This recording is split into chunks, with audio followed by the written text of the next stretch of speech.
The boy screamed in terror that a monster was chasing him. Upon seeing the girl ahead, Noct anxiously asked if Mare had really been there all this time. The girl immediately replied and hurried forward. Noct orders him to protect himself from the monster immediately. The girl promises to do everything she can. Young Mare bravely charged forward, surprising Noct. The blade sliced through the giant's body and the monster let out one last unbearable roar. The father of the owner of the Rutherford estate, big and small, and his eldest son, Wishart, arrived at the scene. Wishart was furious when he saw Noct. He sent the girl to fight in his place because it would be a disgrace to her father's reputation. Wishart reminded him that such behavior was unworthy of a nobleman. Noct explained that he simply wasn't strong enough to fight, despite having asked for help. Wishart says that Noct still has to fight and will gain the skill tomorrow. Big Small's father asks him not to swear and explains that everyone has their own path in life, and Noct doesn't need to imitate his older brother. Noct's father advised her to find a purpose in life and never give up on it, and to ignore what other people say. Wishart was angry and asked why his father always indulged his younger brother. My father said that he was more concerned with how the ORCs managed to infiltrate the estate, and that he needed to inspect all the properties immediately. Noct wondered if everyone has their own unique talents and that there are always people who choose work they love and ultimately achieve success. He could even manage an entire nation. Noct's father, Wishart, was intelligent and kind-hearted. He was a true nobleman. Brave, on the other hand, was completely different from older. He was strict with himself and wanted to follow in his father's footsteps. All Noct realizes about himself is that he has an extraordinary talent for sleeping under any circumstances, and clearly that was his true path in life. Noct was determined that he never wanted to work again. After all, he had been burned out at work. Once upon a time, he was an ordinary office worker in Japan, and then one day he felt a sharp pain in his chest. When he woke up, he realized he was in the body of a child, in an aristocratic family. In this new world, all those who reach the age of 15 will receive a gift from the gods, and when the time comes for him to receive the gift, he will immediately have to fight. All his relatives congratulate him on turning 15, a significant milestone. Noct just thought this was the worst birthday of his life. Noct asked his older brother. Noct asked if he could have some of the birthday cake, but Wishart reminded him that Noct would fall asleep immediately. Noct really didn't want to go anywhere, but of course, Mare had asked him to come home as soon as possible because she had made him a raisin pie. Noct decided to cheat and complain that he had suddenly fallen ill and that it would be fine to rest a little. Mare immediately and kindly offered him some medicine. Noct asked if he might get seasick on the way, but Mare said there was a great seasickness medicine in her right jacket pocket. Wishart said he shouldn't delay any longer and was now finally ready. It was time to go. My brother explained that this was a great opportunity for Noct, not only to receive a new gift, but also to see the world around him. My father wished his youngest son could enjoy new experiences, but Noct wasn't as interested as the others. Upon arriving in the capital, Noct decided that everything was just as he had imagined, with plenty of activities around. Noticing a local inn, Noct wanted to find out if they had hammock beds. Noct realized that the hotel building had clearly not been renovated in a long time, because it looked very dilapidated. He even doubted whether it was safe to stay inside. Even though this was the capital city, things should have been perfect, but instead his father's estate was constantly under attack by orcs from the Great Forest. Therefore, everyone hoped that Noct would receive a useful combat skill from the gods. However, Noct didn't want any worries or skills. He only wanted to enjoy a free, carefree life. Noct arrived at the designated location and introduced himself. Noct noticed that this strange man looked very much like his brother, which made him feel a little scared. Noct was immediately instructed to stand in the center of the magic circle and get ready. Noct felt like he was standing in some kind of water and didn't know what was happening. Noct noticed a feminine figure ahead and decided it must be a goddess. He immediately thanked the goddess for giving him life in this world. Noct admitted that his life wasn't easy, but his older brother was stronger than any monster. His father was kind, and everyone loved him. So Noct was quite content with where he was. Noct started asking for everything except combat skills. He didn't want to become a warrior. Noct explained that his older brother would inherit the estate, so he'd better acquire an auxiliary skill. The goddess did not reply, and Noct asked if she could hear him. Noct realized he was back in the room he'd been in earlier. The guy said that was it, and Noct had received his skill. Noct was surprised that everything happened so quickly as he didn't understand anything that was going on. He was instructed to step forward and touch the magic orb, but not to touch it. The man asked if Noct was the son of a nobleman, and if so, he would certainly feel burdened by the expectations of others. Noct asked him what skills he had acquired here. The god's servant pointed out the title, which clearly stated that this skill was called Increase and Decrease. Noct wasn't sure what it meant, so he asked if the skill could be used in combat. The servant replied that the skill's name was self-explanatory and that it wasn't a combat skill. Noct understood everything and promised that he would still try to do something useful. The young man apologized for the inconvenience and said he had to leave. The servant advised him not to be upset, as these two skills rarely appear at the same time, and that everything would surely find a way to be used. Noct replied that he wasn't upset at all and felt fine, so he was ready to go his own way. Actually, Noct thought he had gotten what he wanted. The girl asked what good things had happened to Noct that made him look so happy. Noct explained that he could now rest for the rest of his life without worrying about anything. It was all thanks to the goddess who granted him his wish. Noct now possessed useless skills, although his brother would surely be angry about this.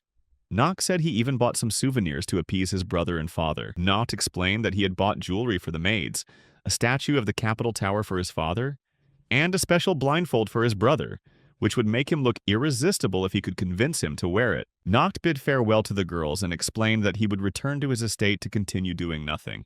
When the girls heard the name Noctomanor, they said they were sorry something had happened, but Noct didn't understand and continued on his way. When Noct arrived home, he initially thought he was hallucinating, but the entire estate had been completely destroyed. There was no mistaking it, and he finally realized it was true.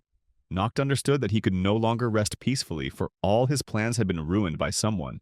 The servants saw from afar and shouted that their master, Noct, had finally returned. Now asked Joseph what has happened to the estate, and who could have done such a terrible thing. The steward apologizes for his condition, as it has truly been a nightmare. Joseph said that the estate had suddenly been attacked by orcs, a massive army that had poured out from the great forest, and it had all happened very quickly. Noct wondered how an army of orcs could have appeared in such a short time. He asked about his father and older brother and where they had gone. The housekeeper sadly replied that no one had found them yet, but the search was still ongoing, and everyone was not giving up. Joseph said that Noct's father and brother had bravely rushed out to defend the estate, but 4 days had passed and no one had any news of them. Noct was angry and said that his brother and father couldn't possibly lose the battle so easily. Joseph replied that he didn't want to think of anything bad, but the attack was truly terrible. Noct wondered what would happen there, as the estate had always been well defended. Joseph apologized again for the lack of news regarding the fate of his brother and father. The steward promised that if they could, they would certainly find it. Joseph explained that Noct now had to take over the management of the estate. The butler asked Noct what new skill he had acquired, as the fate of his entire family could now depend on it. Noct decided not to explain too much and simply demonstrated how he could manipulate a small stone. Noct explained that his new skill was being able to transform a small stone into the size of a horse with a single easy movement. He said that this skill was very convenient and easy to use. However, no one seemed impressed by that ability, and Joseph asked how it could help in the current situation. Joseph and the other servants began to wonder what to do now, as the estate had been completely destroyed and there was nowhere left to live. Noct realized they were absolutely right, and his skills were utterly useless at this point. He immediately regretted his choice and told himself that he should have asked for a combat skill. Noct thought for a moment and suggested everyone go to the nearby estate temporarily, as this was feasible given the number of people remaining. Joseph reminded him that fleeing from his master's estate was an unforgivable act and could result in the death penalty. If Noct decided to do so, Joseph would be powerless to intervene. Noct turned back to his servants and explained that he would not blame anyone for their decision. Whether they decided to stay or go to the neighboring estate, he would not accuse anyone. Finally, Joseph sadly remarked that now only the 3 of them remained. Noct guessed that his father and brother's pursuit of the monsters wouldn't last long, and they would soon return. However, he didn't believe they could possibly lose to the evil orcs. Noct felt terrible about all of this, of course, because he just wanted to start a new, worry-free life. And without his father and brother, that was almost impossible. He recalled his father's words, that there would come a time when Noct would realize this was his land, and then he would have to stand up and defend it, using every means necessary. Noct knew that now was that time. Joseph once again asked them what they would do next, much to the surprise of his former servant. Noct said he wanted to go to sleep first. Joseph asked how Noct could possibly sleep in such difficult circumstances. Joseph felt that Noct was only pretending to sleep, trying to look real, but after a few minutes he realized that the young master was actually fast asleep. Noct even started snoring and became unresponsive to everything. At that point, Noct began muttering in his sleep that he would never be able to cope with such problems without his father and brother. Joseph sadly remarked that it truly seemed like the end of the family's fortune. The servants continued to wait, and Joseph angrily remarked that the young master had slept for 12 hours, clearly demonstrating Noct's complete lack of understanding of their situation. Joseph suggested that Mare shouldn't waste any more time and should go to a nearby property. Joseph explained that there was nothing left of these properties, only the mansion remained, with no human resources or food supplies. All the walls were destroyed and monsters could attack at any moment. Therefore, no one can blame Mare if she leaves to save her own life. Mare knew Joseph was right, but she didn't want to leave. Finally, Noct woke up and greeted everyone good morning. The young master said that a good night's sleep had helped relieve his fatigue, and he felt much better now. Noct admitted that he felt like he had been reborn. Joseph asked the young master what he was talking about, since everything was completely ruined anyway. Mare couldn't help but chuckle softly, and Joseph reminded her that this wasn't the time for laughter. Noct said he was very grateful they had stayed with him and not left their ancestral estate. However, he wanted to restore the land to its former glory and needed their help, at least until his father and brother returned. Noct asked if the two of them were willing to be a strong support for him in his work. Mare cheerfully replied that she was willing to help restore the land, and Joseph admitted he was very impressed with how Noct spoke of his plan. Mare told Joseph that she believed in Noct's abilities and would stand by him. They should be by the master's side in this difficult time, for there was no one else. And luckily the villa was still intact. So they wouldn't have any trouble finding safe shelter and cooking. Noct thanked her for the delicious cup of tea, then reminded her that Mare had said the well water was also good, so they could bathe and wash clothes safely. At least some of the more pressing issues wouldn't bother them.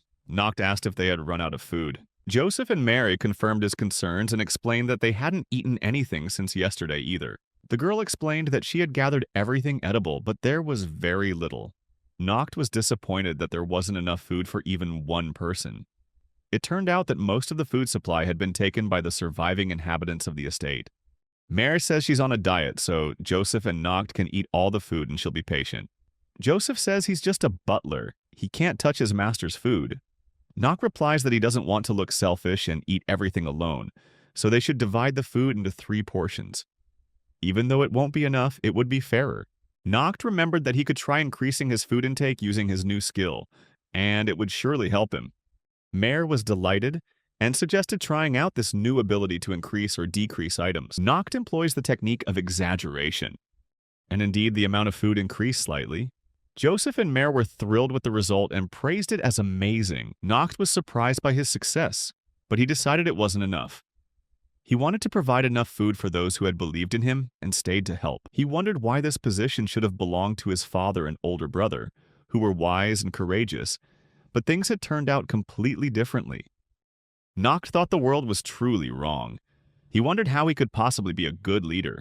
Mare cried out and begged Noct to stop feeding him because it was already too much. She was worried about her young master and urged him to come to his senses. Mare explained that Noct had gone overboard by increasing the size of the food. She thanked Noct for his amazing abilities, and now they would have enough food to eat. Noct realized that all 3 of them now had to face and solve their own problems. The girl pointed into the distance, gesturing towards the nearby fields, and noticed how small they looked from this height. Noct wondered if he could create a piece of land of his own on his own territory. He thought about creating beautiful properties just like that, where people would be happy to live, even though he might die from overwork and repeat the fate of his previous life. After the terrible events, only 3 people remained on the large plot of land. The land was damaged, and Noct could only rely on his 2 servants. They faced a difficult task, surviving in harsh conditions. There was still much work to be done, and for the first time in his new life, Noct felt happy working hard. Noct admitted that after such a hard day's work, he slept like a baby. Joseph joked that if Noct understood the spirit of working people, he would know exactly what it felt like to be the new owner of this land. Joseph was angry that Noct didn't actually do much work, and even he, the old butler, worked more. Meanwhile, Mare was preparing dinner and suggested that Joseph and Noct should pause their work and rest for a while they ate. Noct complimented the girl on the meal and noticed that the dishes were beautifully decorated with herbs. Mare explained that she prepared the dishes using different recipes to create variety and enrich the flavors. Mare suggested trying the enamel mordicai first. Noct responded that sesame oil accentuated the bitterness of the dish, and Joseph reminded him that mordicai helps lower blood glucose levels. Mare suggested trying the crispy fried mordicai without the batter coating. Noct appreciated this method of preparation and said he liked how the bones were so crunchy. Joseph explained that dishes like this aid in recovery after strenuous work. Mare suggested trying pickled mordicai to soothe the diphtheria after eating too much sesame oil. Noct replied that the dish still had a slightly bitter taste. Joseph muttered that spicy food was good for the liver. Noct, of course, realized that Joseph didn't really like the food either, and advised him not to eat too much. Mare apologized for her limited cooking skills and the possibility that the taste might not be to his liking. Noct replied that there was no need to be upset, as she didn't have many food options to cook with. Noct asked how long the vegetables would last in the field. The girl explained that arugula takes about a month to ripen, but the leaves are edible after only a few weeks. Noct realized he would have to do something about the food problem for the next 2 weeks. For now, their only option was mordicai. Noct admitted that even though it had only been 2 days, he couldn't bear to look at it anymore. He explained that it tasted bland, lacked nutrients, and after everything that had happened, he felt hungry and didn't want to do anything.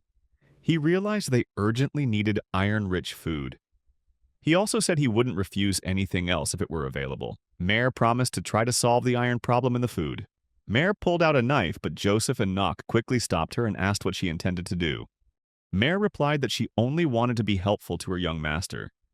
But Joseph said that there was already enough iron in the mordicai to supplement it. Joseph asked Noct if he thought Mare's recent behavior was strange. Noct explained that he hadn't noticed anything unusual and that Mare was just trying her best to help. Noct said that once they finished their work and got their food, they would rest. Joseph reminded his young master that they still had a lot of work to do. But that didn't matter as Noct was almost fast asleep. While Noct slept, Joseph and Mare simply sat waiting for him to wake up. When Noct woke up, Joseph said they were dealing with important matters on their estate, so Noct could help. Noct asks what stands in the way of a person's success. Joseph explained that, first and foremost, food is essential for achieving the most effective results, as food is the foundation of everything. Without proper eating habits, even sleep quality will be affected. Noct read out the list of key issues he had outlined. Joseph pointed out that the fence needed to be restored first. Then, Noct suggested restoring the food industry, re-establishing trade, and improving the fields. Noct requested a pen and added that he needed to find food beyond the mordicai. Joseph was surprised to see such an item added, and Noct explained that he considered this a top priority. Finally, Noct suggested that everyone split up to search for food. Noct asked Joseph to inspect Lawrence's fields, while Mare would inspect Sammy's plantation. Joseph recalled that Sammy's fields were well maintained and something might be found there. Mare agreed, suggesting this could be an opportunity to diversify their food supply. Noct advised everyone not to waste time. Noct decided to take a closer look at his abilities and skills. In the meantime, he spotted an omnivorous jelly slime that appeared calm and weak. Noct noticed that the slime had eaten a lot of healthy food in the field. Then, he decided to use slime as a pillow because it was soft and elastic, feeling like a water pillow. Noct smells strawberries and thinks the slime has eaten strawberries somewhere. It was originally designed to be a pillow, but suddenly Noct falls into the slime and starts coughing up slime. Noct got angry and used his shrinking ability on the slime. He felt a little disgusted but decided that this ability wouldn't work on strong monsters. However, things went smoothly and Noct was able to shrink an entire living creature.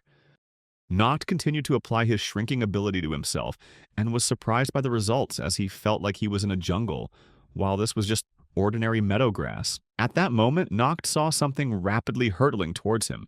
He realized it was just an ordinary bird, intending to eat him. Noct tricked the bird and discovered it was a long-tailed kiwi. This bird is facing extinction. It can fly, but with great difficulty. Noct felt the softness of the bird's feathers, a sensation beyond compare. However, the bird escaped his grasp and he flew down. The only thing Noct managed to notice was the breathtaking view from above. But then he realized that this wasn't the time to think about the beautiful scenery because if he fell, he would get hurt. Instead of a hard crash, Noct felt a gentle rocking sensation. Finally, he was able to land on a soft bud. Noct was delighted with this new feeling and decided that this was a good bed. And the world, seen through the lens of a tiny person, became truly beautiful, even though it was too hot near the ground. However, it turns out that becoming small is not easy. Mare saw the young master and said he looked very cute. Then she asked him what he was doing here like this. Noct explained that he was just testing his new skill. Noct asked Mare what she was doing at the moment. The girl explained that because the fence was broken, all the fields were filled with monsters, so she decided it would be best to cooperate, so Noct could help a little. She also didn't want Joseph to find him because he would just grumble and get angry again, and Noct wanted to rest and relax. Mare smiled and promised to do as the young master requested. Noct asked Mare to shield him from the sun for a while and create some shade. Because with his small stature, he couldn't tolerate the heat. Mare immediately figured out how to create shade and asked Noct how he felt. He replied that he felt much better, no longer being bothered by the sun. At the same time, he thought that Mare was indeed a very strange girl. Suddenly, Joseph appeared and asked Mare what she was doing and who she was talking to. Noct realized that his plan for a peaceful sleep had completely failed. Joseph was outraged by what was happening and asked why the young master was making the girl show him her underwear. Noct explained that he hadn't asked Mare to do this. But Joseph said that Noct's father wouldn't be happy to hear about it. Mare explained to Joseph that there was no need to blame the young master. She only wanted to shield him from the harsh sun. However, Joseph didn't believe her and demanded that Mare cover him up again immediately. At the same time, Noct cried out that he couldn't stand the thunderous footsteps, as he felt like he was experiencing a real earthquake. Mare was startled and rushed over to him, trying to support him. Noct replied that he was fine, just a few scratches. Joseph began to apologize and explained that it was unacceptable behavior because the young master was injured. Despite his mistake, Noct said there was no need to worry, he was perfectly fine. Mare asked him to show her the wound so she could treat it. The girl used her ability to activate cells and instantly healed the wound. Noct was surprised by the quick treatment and thanked her, as he was now completely healthy with no trace of his wounds. At the same time, Noct noticed that Joseph was still angry with him. Noct asks Mare about her abilities, and she explains that she can activate cells, which helps regenerate the human body and quickly heal wounds. Noct pondered the potential uses of this ability. He then asked her if her cell regeneration skills could be applied to fruits and vegetables, as this could solve the food problem. Mare tested her cell growth skills and happily announced that the plant had sprouted a little. Noct realized things weren't as simple as he thought, but still praised her for her efforts. Young Master told Mare she didn't need to sleep right now because they still had a lot of work to do. But Noct didn't listen, deciding he needed a nap.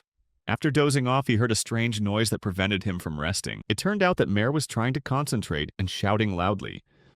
She is trying her best to improve cell activation and make the plant grow faster. Seeing her efforts, Noct once again believed that she was a very strange girl. Noct then decided that she might have eaten something unusual and that was affecting her behavior. However, Mare didn't give up and continued to try, rejoicing as she saw each leaf sprout.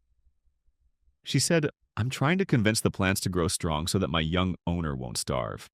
Mare said she should repay Noct for what happened 10 years ago. Noct immediately recalled an event that happened long ago. One of the farmers was furious that someone dared to steal his land. Dami demanded that the culprit be arrested and imprisoned. Otherwise, he would take matters into his own hands. Noct's father demanded that the culprit be caught and punished.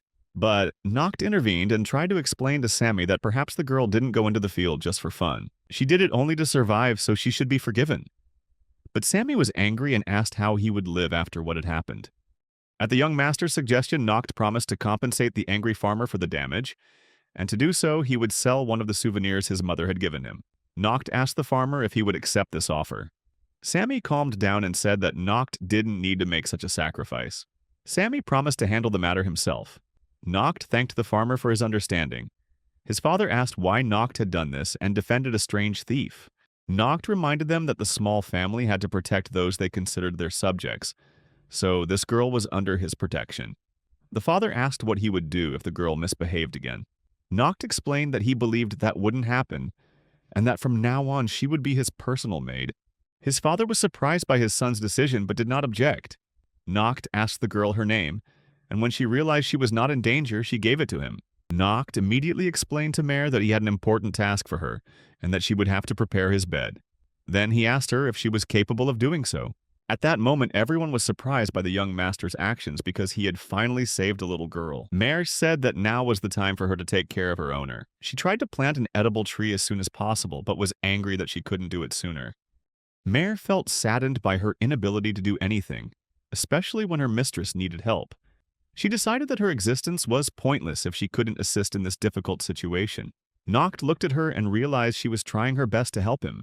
He remembered his father's words, who had always reminded him to protect his family at all costs. Noct immediately began thinking about how he could become a worthy successor to his father and a good ruler for his people. Mare recognized her master and asked why he was awake. Noct asked her to try his skills on the tree again without further explanation. The girl tried to activate the plant's cells once more, but the result remained unchanged. Noct decided to help her and quietly applied his magnification skill. The tree immediately grew rapidly. At this point, Noct realized that God had truly given him a perfect ability to address vital needs. He began to understand how to use his ability correctly. His ability to increase and decrease size can demonstrate the full potential of the desired object. And when combined with other skills, his potential is limitless. In other words, his skill demonstrates the true potential of other skills. The servant was delighted with this result. Noct explained that he had combined his enhancement skill with her cell activation skill, although he wasn't initially sure if all of this would work. Noct then asked her not to worry too much and explained that his suffering wasn't as great as she thought. Of course, it's obvious he's missing his family and they currently have neither money nor food, but he's still happy thinking about the wonderful people like Mare and Joseph around him. Noct stated that he had complete trust in them and wanted to entrust everything to them. Mare recalled the first time she met her master and promised to be loyal to him forever. Joseph asked why the young master was awake and acting so strangely. Noct explained that he had been busy and had now dealt with the food issue. The next day, everything returned to normal and they continued their sightseeing. At lunchtime, Mare called everyone to dinner. This time, the table featured fried avocado and arugula, no breadcrumbs or flour. There was also grilled asparagus, beans, and peppers, along with a wonderful vegetable soup, promising maximum nutrition. Joseph explained that this meal would offer excellent balance. Noct, however, wasn't thinking about the nutritional benefits, only about how delicious it was. Mare was pleased with the result and invited more people over. Noct, already full, thought that perhaps this was too much for one time. Joseph explained to the girl that she was behaving inappropriately at the dinner table by reading while eating. But Mare said it was all right, since they had plenty of ingredients anyway, so she couldn't make excuses, or rather, she would learn. Joseph asked her if the young master had forced her to do it. Noct replied that he had absolutely nothing to do with it, and instead advised Mare not to overreact. Mare said that she would try harder and do better, thereby achieving better results for the common good. Noct thought the girl's attitude would be helpful. Then Noct said that vegetables were fine, but he wanted to eat meat. Mare immediately exclaimed that she would do it very quickly, but Joseph, terrified of the knife, asked Mare to stop joking like that. Noct decided to begin restoring the estate and use the Earth Shield in addition to his skills. This world has magic, with a total of 6 elements: fire, water, wind, earth, light, and darkness. Noct was gifted with earth and fire magic. Noct created a fireball and was delighted with the result. Mare praised the young master for successfully starting the fire and called him a talented disciple of the fire god. Noct replied that lighting the fire in the hearth was the easiest task for him, and the water quickly heated up. Noct thought about a month and a half had passed, and finally he could enjoy a hot bath. The young master thought it was truly a mental pleasure to be in warm water. Joseph, on the other hand, continued to grumble as usual. Noct paid no attention and was free to enjoy the sight of the sparkling water and the endless blue sky. He asked if there was anything else needed to achieve complete happiness. Joseph, surprised, asked if the young master needed nothing more. Mare admitted that she personally wouldn't reject the scent of daisies or apples, and that she really wanted a sweet, fruity fragrance. Joseph said that he really wanted to see it perfectly. Joseph didn't need his glasses anymore because now his lenses were foggy and he always had to find something to wipe them with. He asked Mare not to bother him and to stop daydreaming about impossible things because it only made things worse. However, Mare explained that there would be a sale tomorrow. Noct replied that he didn't understand what was being said. Joseph further explained that the merchant Raphael would be arriving tomorrow, and that he had a good relationship with the young master's father. Mare exclaimed that this was a wonderful person, someone who could order anything. But in the past, Noct had always missed this meeting because he usually slept in the afternoons. Noct became interested when the merchant Raphael arrived and said he wanted to buy a memory pillow from him. Mare wanted to buy some chamomile incense, while Joseph reminded her to clean her glasses. Everyone agreed that these items would make their lives more pleasant. When Noct met Raphael, he asked if he was tired after his long journey and suggested they start with lunch and that he could take a bath afterward if he wished. Raphael asked Noct if he was the new owner of the land, and Noct introduced himself, explaining that while his father and brother were away, he was in charge of all the estate's affairs. Raphael welcomed the young master as the new owner and rightful heir to the land. Noct was surprised by such a welcome, as he had never encountered anything like it before. Raphael explained that he had been doing business with Father Noct for a long time, and that the two had a long-standing partnership, even after many years had passed. Noct always followed his father's advice when trading. He sensed a pleasant minty scent from Raphael, and the merchant apologized for talking too much about himself. Then Raphael suggested they get down to business and asked if they wanted to buy anything from his collection. Noct thought the man was elegant and pleasant to do business with. Raphael explained that they could ask for anything. He had everything each person needed. Noct asked if everything the merchant needed fit in one suitcase, and then he thought that perhaps the merchant didn't have the pillow he was looking for. Joseph wasted no time, immediately asking about the cleaning cloths. Raphael signaled to his assistant to make a drum signal. Then he solemnly took out a beautiful lens cleaning cloth from his suitcase for Joseph. Mare said she wanted to buy chamomile incense, and Raphael immediately complied, taking a bottle of chamomile incense from his suitcase. Noct requested a memory foam pillow, explaining that the slime pillow was not comfortable at all. Merchant Raphael considered the young master's request. Noct thought they certainly didn't have that kind of pillow. But suddenly, Raphael asked his assistant to perform a drum signal. Then he solemnly declared that he has a pillow that's perfect for the young master. Noct could not believe his eyes and was amazed by the merchant's skill. Raphael quickly calculated the value of the goods and said he wanted 5,200 rubles for everything. Noct hastily counted his coins, then, with a disappointed expression, replied that he didn't have enough money. The merchant Raphael responded that in this case, the young master had to make a choice, either the pillow or the scent of chamomile in a cleaning cloth. Noct overcame his desires and made a difficult decision. Choose to buy the necessary items for your subordinates. That night, the young master couldn't sleep at all, because all he could think about was that beautiful pillow. Later, Noct decided to visit the merchant at his tent. Raphael said that wasn't necessary, that simply calling him would suffice. Noct explained that it was just a coincidence and that he happened to be passing by. The young master offered to sell Raphael fresh vegetables from the estate, as well as let him use the beds in the castle. Noct thought for a moment and added that the service would only cost 3,000 rubles. Raphael refused the offer, explaining that they were used to spending the night like that. Noct felt disappointed that his trick had failed. Then he offered Raphael the use of the bathroom, saying that the young master had only recently created it and therefore there would be a special treat for him.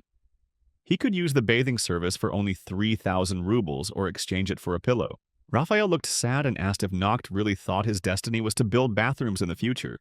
The young master pondered the merchant's words and replied that the construction of the bathroom was actually the will of heaven.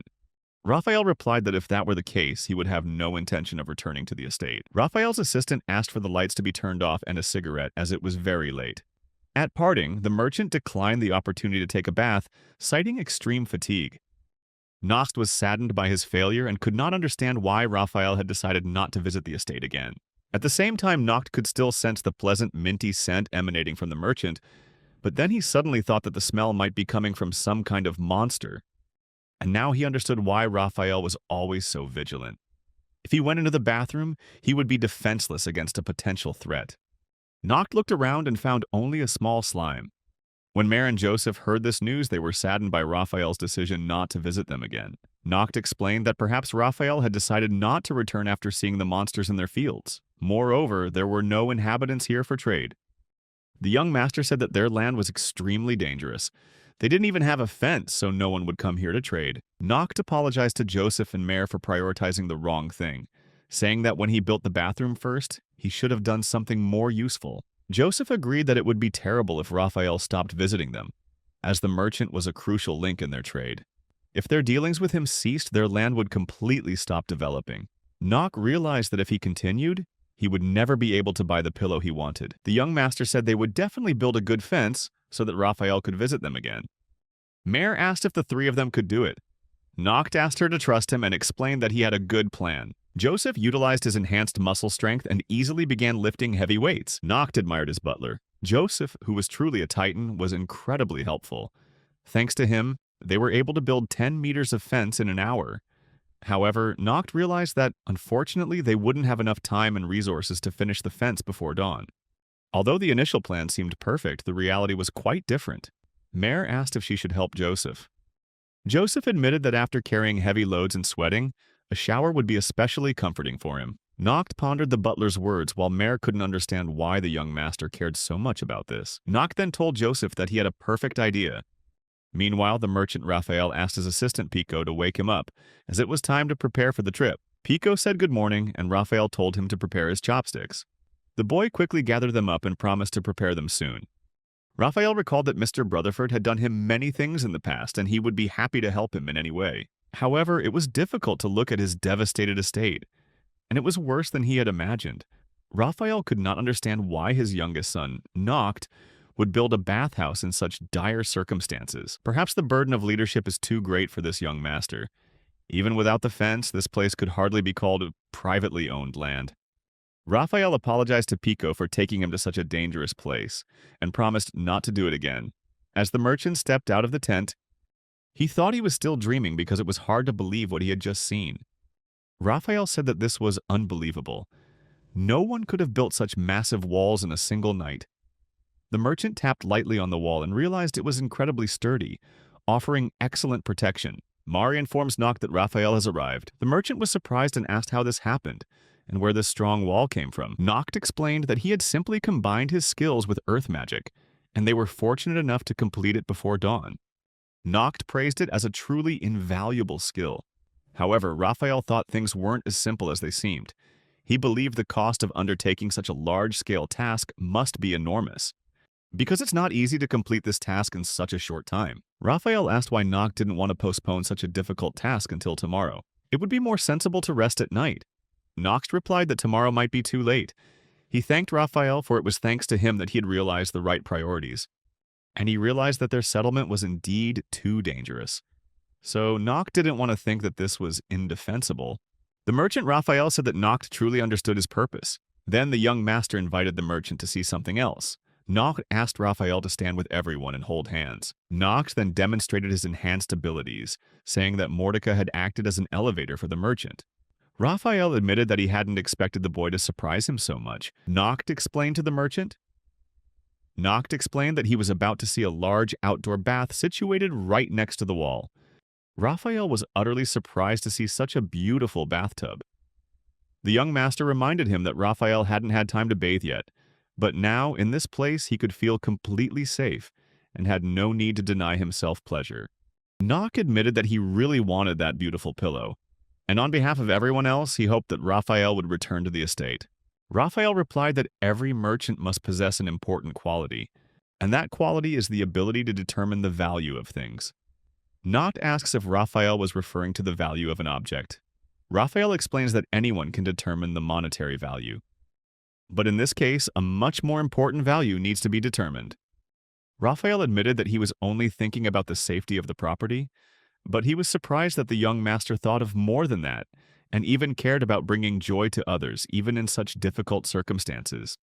Raphael said that when he looked at the faces of Nock's servants, he immediately understood the boy's true value. The businessman explained that he no longer wanted to cut ties with such a good person. Raphael promised that he would definitely visit again next time, bringing with him many different goods.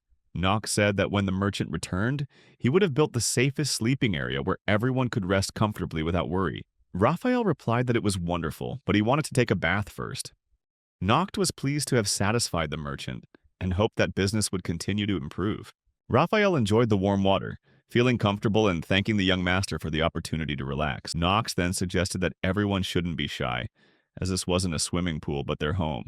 However, Joseph reminded them that they still needed to behave more modestly in the presence of the girls and guests. Pico asked Raphael why the young master was behaving so strangely, so relaxed and open. The bewildered merchant agreed with his assistant, because the young master was indeed unlike his serious father, and this was precisely what made him all the more interesting. Raphael was very interested to see how Noct, as the new owner of these lands, would decorate and renovate his house. A month had passed since Noct began rebuilding the estate, and thanks to his joint efforts with Mare, he had solved the food problem. Noct used his earth magic abilities and skills to rebuild the walls and protect the estate. Therefore, Raphael promised to continue trading with him. The young master began to think about his next step. During the settlement's development, Noct's objective was to supplement the severely understaffed workforce in the area. Mar reported that the merchant Raphael was approaching, his face beaming with joy, and with him were new people who would be coming to settle. Noct asked Raphael for help with this matter. To do so, Noct used his gem enhancement skill, and half of the profits from the transaction would be given to Raphael as compensation.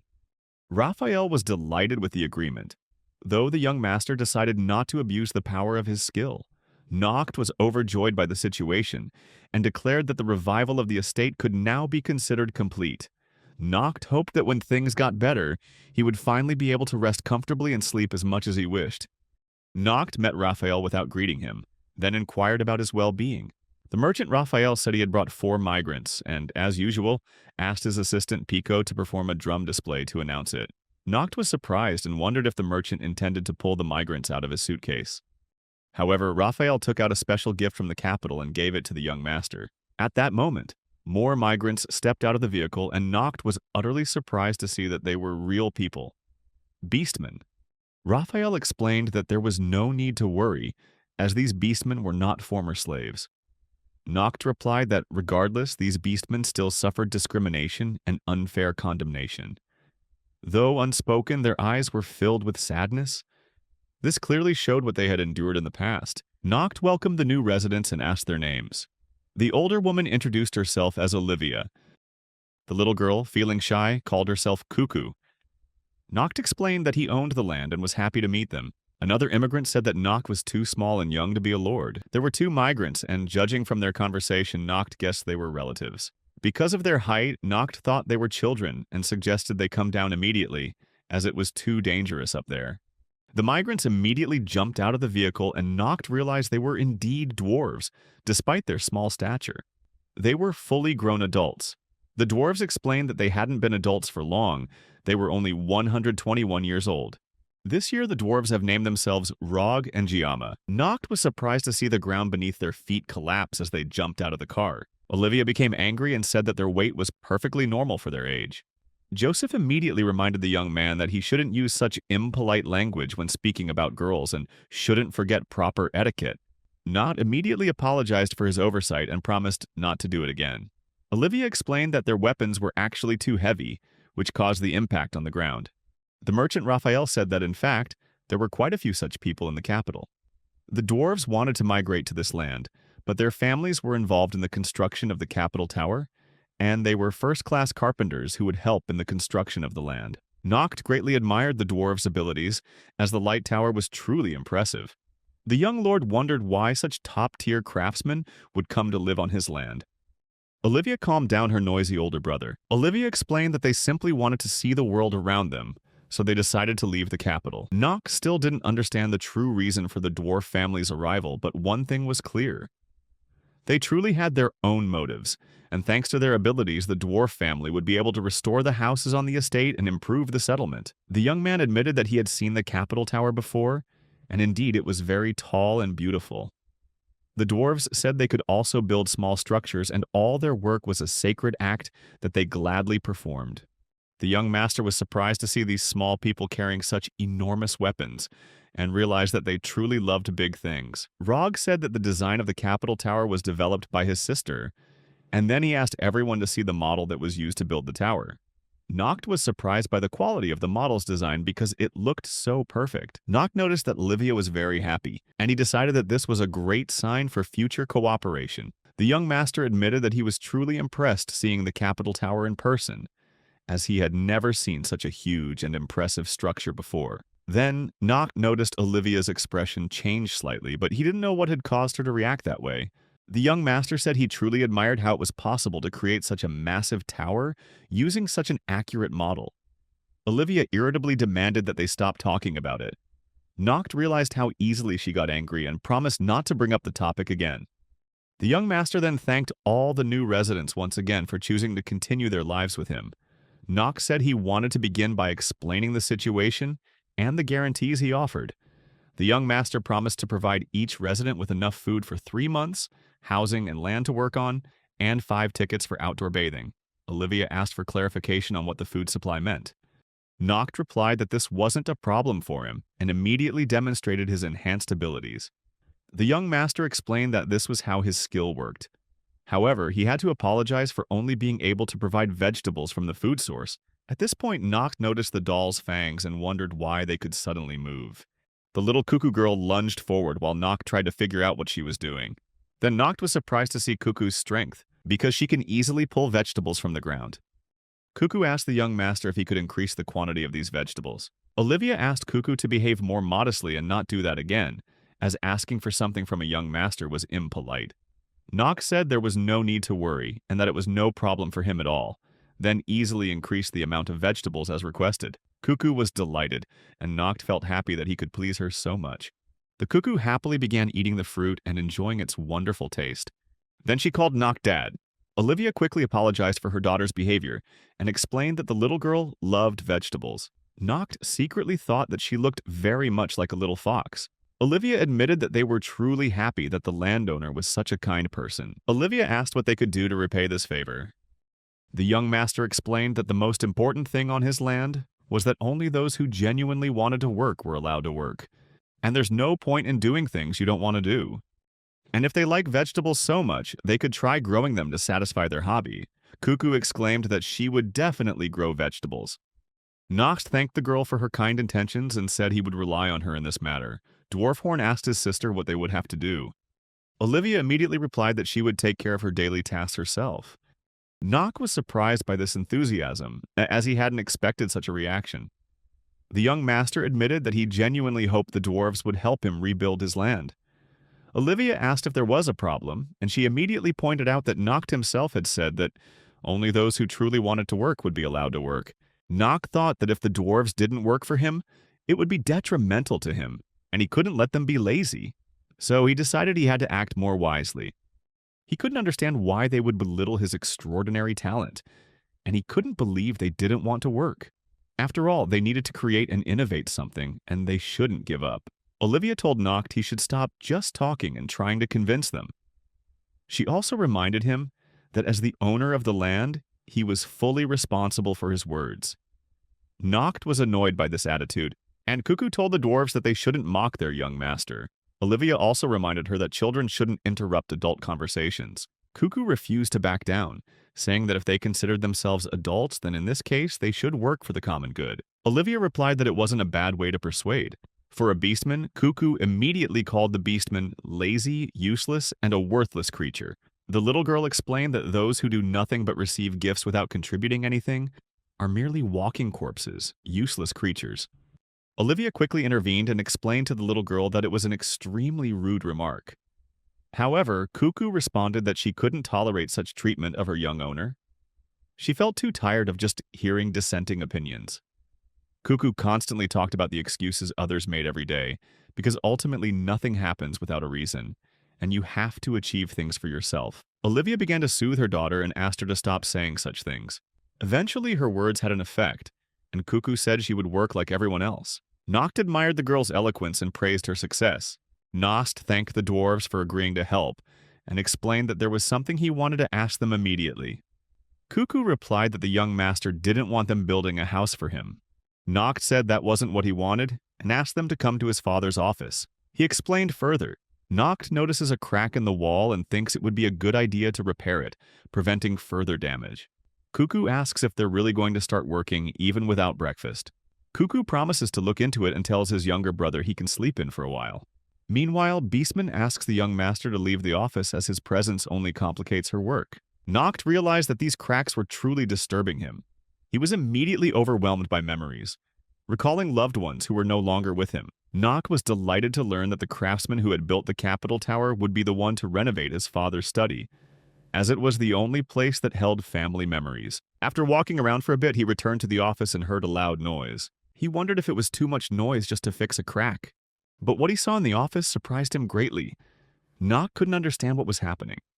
Cuckoo was leaning against the wall, muttering about how things hadn't gone as she'd hoped. Noct couldn't bear the sight of the destruction before his eyes, and he asked what was going on. Cuckoo calmly replied that she hadn't done anything. The wall had collapsed on its own. Father Noct's study has always been a special place for him. It wasn't just his workplace. He'd loved visiting it since he was a child. His father was always delighted when Noct came to visit his study. His father would often suggest Noct sit in his chair for a while, as if he were its owner. Noct would happily reply that the chair was always the softest and most comfortable in the house. His older brother Vissart was always annoyed and reminded him that when he grew up, he would be the one sitting in that chair. His father told his sons that as adults they should help each other in everything, and that Vissart should treat his younger brother with respect. Father Noct's study became a place where all three brothers often spent time. The memories of it always warmed Noct's heart. However, at the moment, Noct couldn't believe what had happened to his father's office. Cuckoo tried to explain that it was all an accident, and her hands were shaking, causing her to miscalculate the force of the impact. Raphael, a merchant, rushed to the scene upon hearing the commotion and was horrified by what he saw. Raphael said that some hunters had agreed to join the young master's settlement on the condition that they be provided with accommodation, and if they could convince these hunters, they wouldn't have to worry about meat anymore. Noct wondered what it really was like to be a lord, and whatever kind of person he was in this position, Noct realized that, as a lord, he couldn't turn his back on his people. He had to understand their strengths and weaknesses and do his best to keep them happy. Noct wondered where Cuckoo had gone in such a hurry, and he was also curious about the actual average weight of dwarves. After searching for a while, Noct found Cuckoo. Noct asked if he could sit next to her. The girl asked if he had come here just to scold her. Noct explained that everyone was actually wrong, including himself, the landowner, who was also prone to making mistakes. Noct asked if Cuckoo's hand was really just trembling, and Cuckoo replied that Noct wasn't stupid enough to believe such a ridiculous excuse. Then the girl admitted that, in truth, she didn't know what to do. Cuckoo felt utterly disheartened. She couldn't do what she needed to with the hammer, and the problem was she had absolutely no control over her power. The greatest divine achievement for her was building something truly great. And for every dwarf, the ultimate goal in life is to create something outstanding. That's why she left home. Cuckoo explained that she could only create aesthetically pleasing models, and that was the limit of all her abilities and achievements. Noct found this information surprising, and he hadn't even known about it before. However, the owner was genuinely impressed by the model she had built. He then asked if it was possible to make the bridge in the model vibrate a little, as it looked truly stunning. Cuckoo explained that the model is made from sand, but it simulates everything very accurately, just like in reality. Noct realized that Cuckoo liked large-scale projects, as this was a value that dwarves generally held. However, Cuckoo was different from her kind. She preferred creating small models, and simply understanding this was enough. Cuckoo looked at the beautiful sandcastle and agreed that it was indeed strange. The dwarves were different, but this difference wasn't a bad thing. Noct explained that he really wanted to create a place where people could just do what they liked. The owner said that he himself, for example, always wanted to sleep for days on end, although not everyone would enjoy that. Cuckoo was surprised by his confession, and Noct boasted that he could fall asleep in just 3 seconds and that this was his talent. Cuckoo replied that it was a very questionable talent, and that, as a lord, her talent, on the contrary, was far more useful. Cuckoo displayed a model of the house she made, down to the smallest detail. The young owner was amazed by the model's beauty, as it could even open windows and doors. Cuckoo boasted that she always pays attention to the smallest details. Noct pondered the possibilities of using his skills. Then he decided to surprise the girl and use his item enhancement skill. Cuckoo was extremely surprised when her miniature model transformed into a giant house. Noct congratulated himself for using his object enhancement skill so brilliantly. The young owner explained to Cuckoo that her model could now become a real house. The girl was delighted that someone finally appreciated her abilities. After all, Cuckoo's family had always scolded her for her boring little models. The young master explained to Cuckoo that she could now build a real house, and that she was largely responsible for the work. Cuckoo was delighted and said she would live in the house. Olivia also confirmed that she really liked the house. The interior and decor are amazing. Cuckoo is so happy that this is truly a place where they can do the things they love. As usual, Noct began searching for a bed in his new home. Cuckoo told his brother that it was truly the right decision to come to this land. A few days later, Master Noct decided to enrich his work and began hunting. And so he began hunting, and as Noct chased a rabbit, he thought he had caught it. But at the last minute, he failed. Luce and Greg asked what their master was doing. Noct realized that hunting wasn't his forte and said he would leave it to them.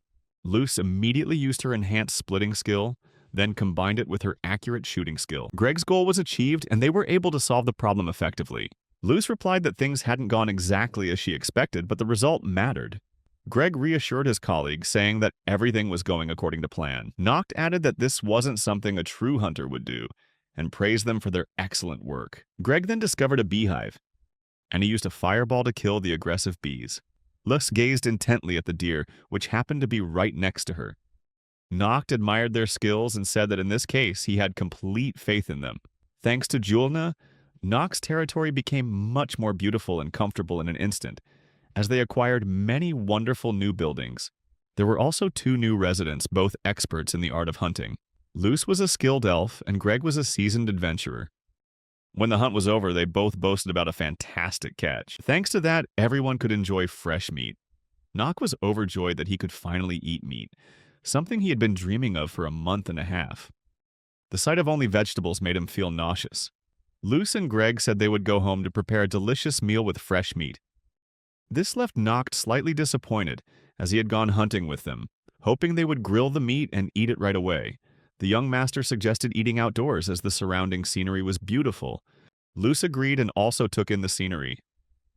Greg said he would call the other residents for lunch, while Noct suggested Greg stay behind to tend the fire, and he would go down to call the others. Once everyone had gathered, Noct was delighted that everyone was busy with interesting and important work, and together they formed a friendly team. The smell of grilled meat was amazing, and Noct wondered if this was the pinnacle of happiness, finding joy in simple things. Mare was starting to get tired of waiting and said that the meat was cooked through and ready to eat. Young Master requested a little more time and used his enhancement ability on the piece of meat. The grilled meat transformed into a very large piece. This moved Joseph so much that he admitted he was willing to follow Noct anywhere. Everyone was delighted with the enormous amount of meat they could enjoy.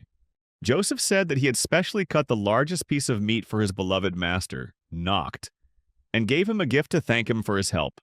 Noct called Joseph the best butler in the world. Noct stared at the piece of meat with a hungry gaze, thinking that he had finally waited for this moment. But suddenly a hot piece of meat slipped from Noct's hand, and he had no choice but to chase after it. Mare only had time to yell that he didn't need to do that, but Noct was so focused on grabbing the fried meat that he didn't realize he was falling off the cliff. Noct thought that even if he died right then, he wouldn't regret anything. Then, upon landing, the young master realized how unbelievable it was that he felt no pain at all. When Noct hit the ground, the first thing that came to his mind was that he might have fallen into another ravine. But then, he realized that reality was quite different, and this place was like some kind of paradise. A giant girl complained that she felt a little itchy. Noct was so surprised he couldn't identify who this giant girl was. All his thoughts revolved around the hot grilled meat, and that's why he fell off the cliff. But thanks to the collision with the giant girl, he was able to lessen the impact of the fall. Noct didn't understand why this girl was so huge or how she got there. Mary shouted from above, trying to find out if the young master was all right. Then they all saw and shouted that there was a real giant down there. The giant girl saw the grilled meat and exclaimed that it was exactly what she needed. Noct watched with regret as she ate the meat, realizing it would soon be gone. The giant girl said the meat was delicious and she wanted more. The young owner decided he couldn't let her continue like that, otherwise they would have nothing to eat. Noct uses his abilities and grows to the size of the giant girl. The giant girl was surprised and said that Noct was like a bear. Noct asked her not to eat any more of their meat. He explained that everyone should get to enjoy this meat. Not just her, but every resident deserved a proper portion. The giant girl apologized and said she didn't know it was their meat. She admitted that she just really wanted to eat it and that the meat was delicious. The giant girl immediately felt anxious, and Noct decided to rectify the situation. He applied his magnification ability and once again made the piece of meat appear enormous. Everyone was delighted with his actions and praised the young owner for his brilliant creativity. Afterward, everyone continued the meal together and everyone was full. The giant girl asked about an incredibly sweet and delicious liquid. Mare explained that it was a special sauce made from fruit, used to eat with meat. The giant girl knew this was the first time she had ever eaten such a delicious dish and asked for more sauce. Noct asked her if this was her first time eating meat. What had she eaten before meeting them? The giant girl said she had to eat all sorts of things, sometimes fruit, sometimes animals, and sometimes even monsters. Noct was surprised that she would eat monsters. The merchant Raphael said that the girl came from a family of giants. Raphael explained to the young master that their name spoke for itself, and that giants, according to eyewitness accounts, were very large and brave creatures. Young Master Noct realized that because this girl was a giant, she was absorbed by the local monsters, which means she is unconscious but still protects his territory. The giant girl continued to enjoy her meal and kept asking Noct for more food. The young master didn't refuse and was happy to see the giant girl satisfied. Finally, lunch ended with everyone happy because of the food. Everyone was full and satisfied, but only the young master felt extremely tired. Mare remarked that Noct looked very weary and exhausted. The young master admitted that he really did feel sluggish and had probably overused his abilities. Then, Noct announced that it was time to go home and said goodbye to the giant girl. The giant girl looked sad as she watched the noisy group leave. She didn't want to be alone again because she was tired of loneliness. She told the young master that she wanted to go with them. Noct was surprised by the giant girl's wish and asked if she really wanted to live in his territory. The young master decided that he couldn't take care of this giant girl, and he told her she shouldn't because her family would surely worry about her if she left.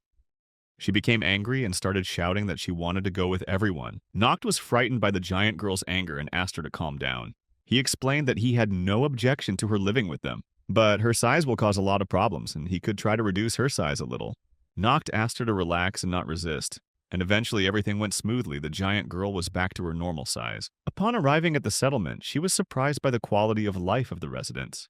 Noct explained that everything was owned by large and small families. She was delighted with the new feeling and acknowledged that being small was wonderful because she could enter any house. Noct pondered after bringing the giant girl home following the barbecue. He couldn't be sure if he'd done the right thing and what would happen to her family. Noct also noticed that when he used his ability on the girl, there was no resistance like with the slime. Perhaps because the girl didn't object to the change. He decided that if he wanted to, he could restore her to her original size without any problem. Then, the young owner admitted he was very tired and would go to sleep. She immediately shouted that she wanted to visit the settlement right away, but Noct said she'd do it tomorrow. Meanwhile, Mare suggested taking a bath to get clean, and agreed. Feeling confused and not understanding what they were talking about, she asked, "What is a bath?" Noct woke up unexpectedly in the middle of the night and felt a soft, pleasant sensation in his hand. He thought it was a beautiful pillow and wondered why he had never noticed it before. But when he opened his eyes, Noct realized he was lying next to him. She greeted him naturally as if nothing had happened. Noct was surprised and tried to remember when this girl had gotten into his bed without his knowledge. However, she was completely relaxed and seemed very happy. Mare greeted young master and said that she had brought him some fresh fruit she had just picked. Noct's guardian was at a loss for words regarding this bizarre situation. Mare was angry and asked if young master would give an explanation for what she had just seen.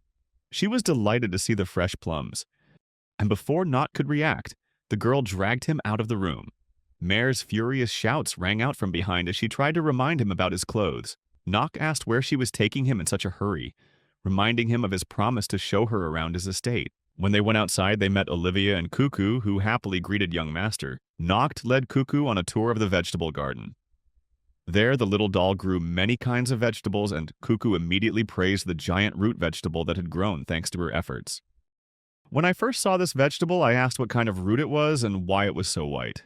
Noct explained that it wasn't a root at all. The young man was surprised that the giants knew nothing about vegetables. Noct explained that if eaten in moderation, vegetables are delicious and good for health. Cuckoo agreed with Noct and suggested trying the vegetables. She agreed and said she really liked its sweetness.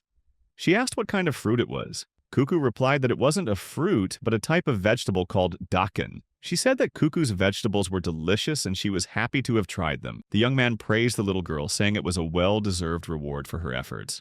Cuckoo replied that it was exactly what she wanted, as she wanted to grow vegetables with love. Noct asked if she really liked dakan that much, since she had eaten it in just a few minutes. The giant girl confessed that she didn't like vegetables, but actually enjoyed eating with others. Cuckoo was no less enthusiastic, and when eating dakan, she said she was pleased with its taste. It explains that the true joy of eating is not about eating alone. The young man recalled how hungry the girl must have been. When they first met and he saw her disheveled appearance, Noct also realized that she knew nothing about cooking. The young man wondered if she had been living alone all this time, and he reminded her that her family would be worried. Therefore, it's best not to mention it, as it might upset her. Cuckoo said that in life, anything can happen, and there's nothing you can do about it. Then the young gardener offered her pumpkin to try. But a strange sound interrupted their sweet conversation, instantly putting everyone on alert. The young man asked what that eerie sound was, and if it was Silvermoon's howl. Silvermoon was a wolf. With blood-red eyes and a brilliant silver coat, this wolf was an extremely dangerous inhabitant of the Great Forest. Even so, it shouldn't approach Nokt's area under any circumstances. The young man recalled that at this time, the two hunters, Luce and Greg, were outside the settlement. Cuckoo was very frightened and started crying and hurriedly tried to comfort her, saying that everything would be all right. Then, tell the young man that they need to leave immediately. The young man asked where they were going in such a hurry. She explained that she could smell Greg and Luce and that they were somewhere nearby. She also said that she was absolutely certain someone had attacked them. Indeed, not far from here, Greg and Luce are trying to find a way out of a difficult situation, which they are facing. Greg angrily stated that no one had expected a silver moon here, and that they had been incredibly careless. Greg said they needed to find a way to distract the wolf pack and try to retreat to young Master Nokt's territory. They shouted that they had finally found them, and indeed they were being attacked by wolves. Nokt sees the pack of wolves attacking and tries to help by using his shrinking ability on the wolves. But surprisingly, this yielded no results, and the wolf fought back as if by magic. Luz and Greg launched a fierce counterattack despite being outnumbered. She shouted that she would come to help immediately. After a while, the young man was surprised by the power of... Luce and Greg anxiously asked the boy if he was all right, and he replied that he was fine and they would hurry to help him. She happily said that she could now move around much more easily than when she was giant. Nokt replied that it was great news and he was very happy for her. The young man demanded that the vicious wolves be dealt with so they would no longer disturb his territory, and enthusiastically declared that she would not let a single wolf escape. You can trust her, and she will not let a single wolf get away. Nokt yelled that it was time to put an end to this. The giant girl said that these hateful wolves were always watching her, and now it's time to put an end to it all. Suddenly, a pack of wolves shrieked in fear, and they started running away. Young Master said it was unbelievable that the wolves would run away out of fear. She shouted that she had completed Young Master's task and everything was now fine. Nokt praised her and said that this was exactly what he expected from his student. She was extremely happy and proud of herself. Luce wondered where Silvermoon might have come from. Greg guessed it might have been driven away by the orcs. Nokt suspected something might have happened in the forest, and until they found out why, they wouldn't be able to sleep soundly. He pondered the young master's words and began to look for a way to solve the problem. Nokt then said that thanks to his abilities, everything went smoothly this time, so he didn't mind getting some sleep. However, urging the young master not to fall asleep yet, the girl said she knew a place that sold a very delicious fruit. She explained that she had frightened Cuckoo and the others. She wanted to treat everyone to this wonderful fruit. Nokt asked her why she suddenly thought of fruit. Back when he was in the forest, Nokt said there was a house that looked wild. The giant girl explained that these fruits grew in the garden, and now she was going to bring them over. Nokt and the others were surprised by the size of the furniture in the house, and realized that settling in here wouldn't be easy. Of course there are chairs, even 3. Nokt is referring to the elf girl. The 3 chairs have their own reason. She apologized for keeping everyone waiting and said she had brought the fruit. Nokt noticed they looked very much like grapes and asked what they were called. Luce replied that she didn't know the name, only that they were fruit or delicious fruit. Luce admitted that this was the first time she had seen this type of fruit. Nokt tasted it and said it was a little too sweet. He replied that it was actually much tastier. Before Nokt decided to try something new and apply a flavor-reducing method to these fruits, he exclaimed that they still tasted the same as before. The young master explained that a larger fruit would have less sweetness, and if the flavor were reduced, they would taste different. Nokt admitted that he had never eaten anything like it before, and according to him, it could be used to make excellent wine, as the villa had the right equipment. Nokt asked if she would mind experimenting with these fruits, and Cuckoo would be happy to try something new. Thank you, young master, for being here. They didn't have much time together, but she was very happy. She explained that the wolves had always been watching her, but they had never come this close before. And even this time, when she went out to meet them alone, they just ran away.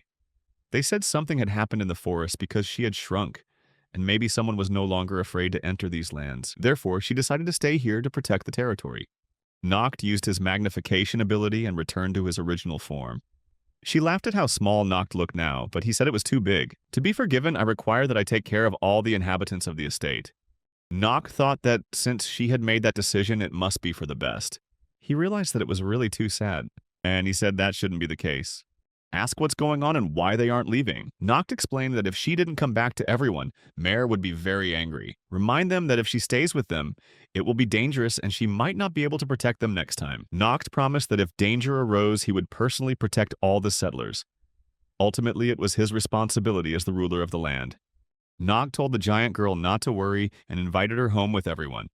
Burst into tears of happiness, and she thanked Noct for his trust. They shouted that they had forgotten to bring souvenirs and had brought along a bunch of strange berries. Noct immediately reduced their size to make them easier to carry, and everyone was ready to set off. Noct suggested giving the fruit a name since it didn't have one, and ultimately, not having a name was really inconvenient. Since she's the one who found them, she should come up with a name for the fruit. The girl thought for a moment and then exclaimed that she would call it ear. Noct praised the idea of using the syllables from his name, saying it was really convenient. She admitted that she was happy with the name and glad to be around everyone. Mare and Noct quickly decided to plant a real tree. They combined two abilities, activate the cells and enhance the items. Mare was pleased with the results and said that with Noct's skills, he could do anything he wanted. The tired guy said that he didn't want to work anymore and needed to rest. Mare admitted that she truly believed they were a perfect match for each other. Noct felt embarrassed by this admission and joked that he needed to check compatibility with other people as well. Meanwhile, Joseph called his master and said he had important news. The loyal housekeeper explained that a tax inspector had visited the estate. Noct wasn't surprised by the visit because he didn't understand the reason. How should we treat the tax inspectors? Mare asked. She assumed they were there to collect taxes. Noct replied that this was likely the case and that even his father was always unhappy when tax inspectors visited. Joseph explained that landowners had to pay a portion of their profits to the kingdom. Despite knowing about the devastating ORC attack on their estates, they still sent tax inspectors.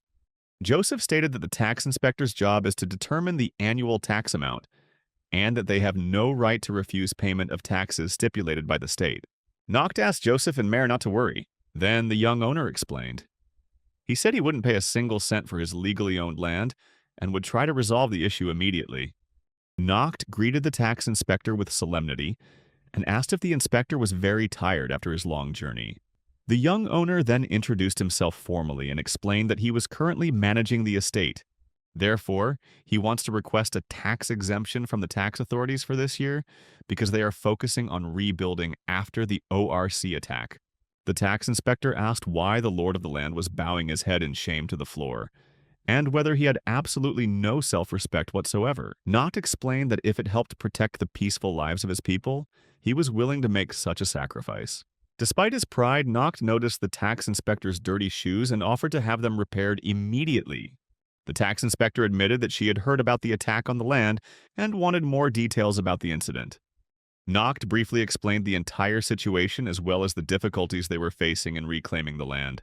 The tax inspector knew that the residents had done a very good job, but she didn't understand some things and wanted clarification on a few points. She asked where the massive walls surrounding the estate came from.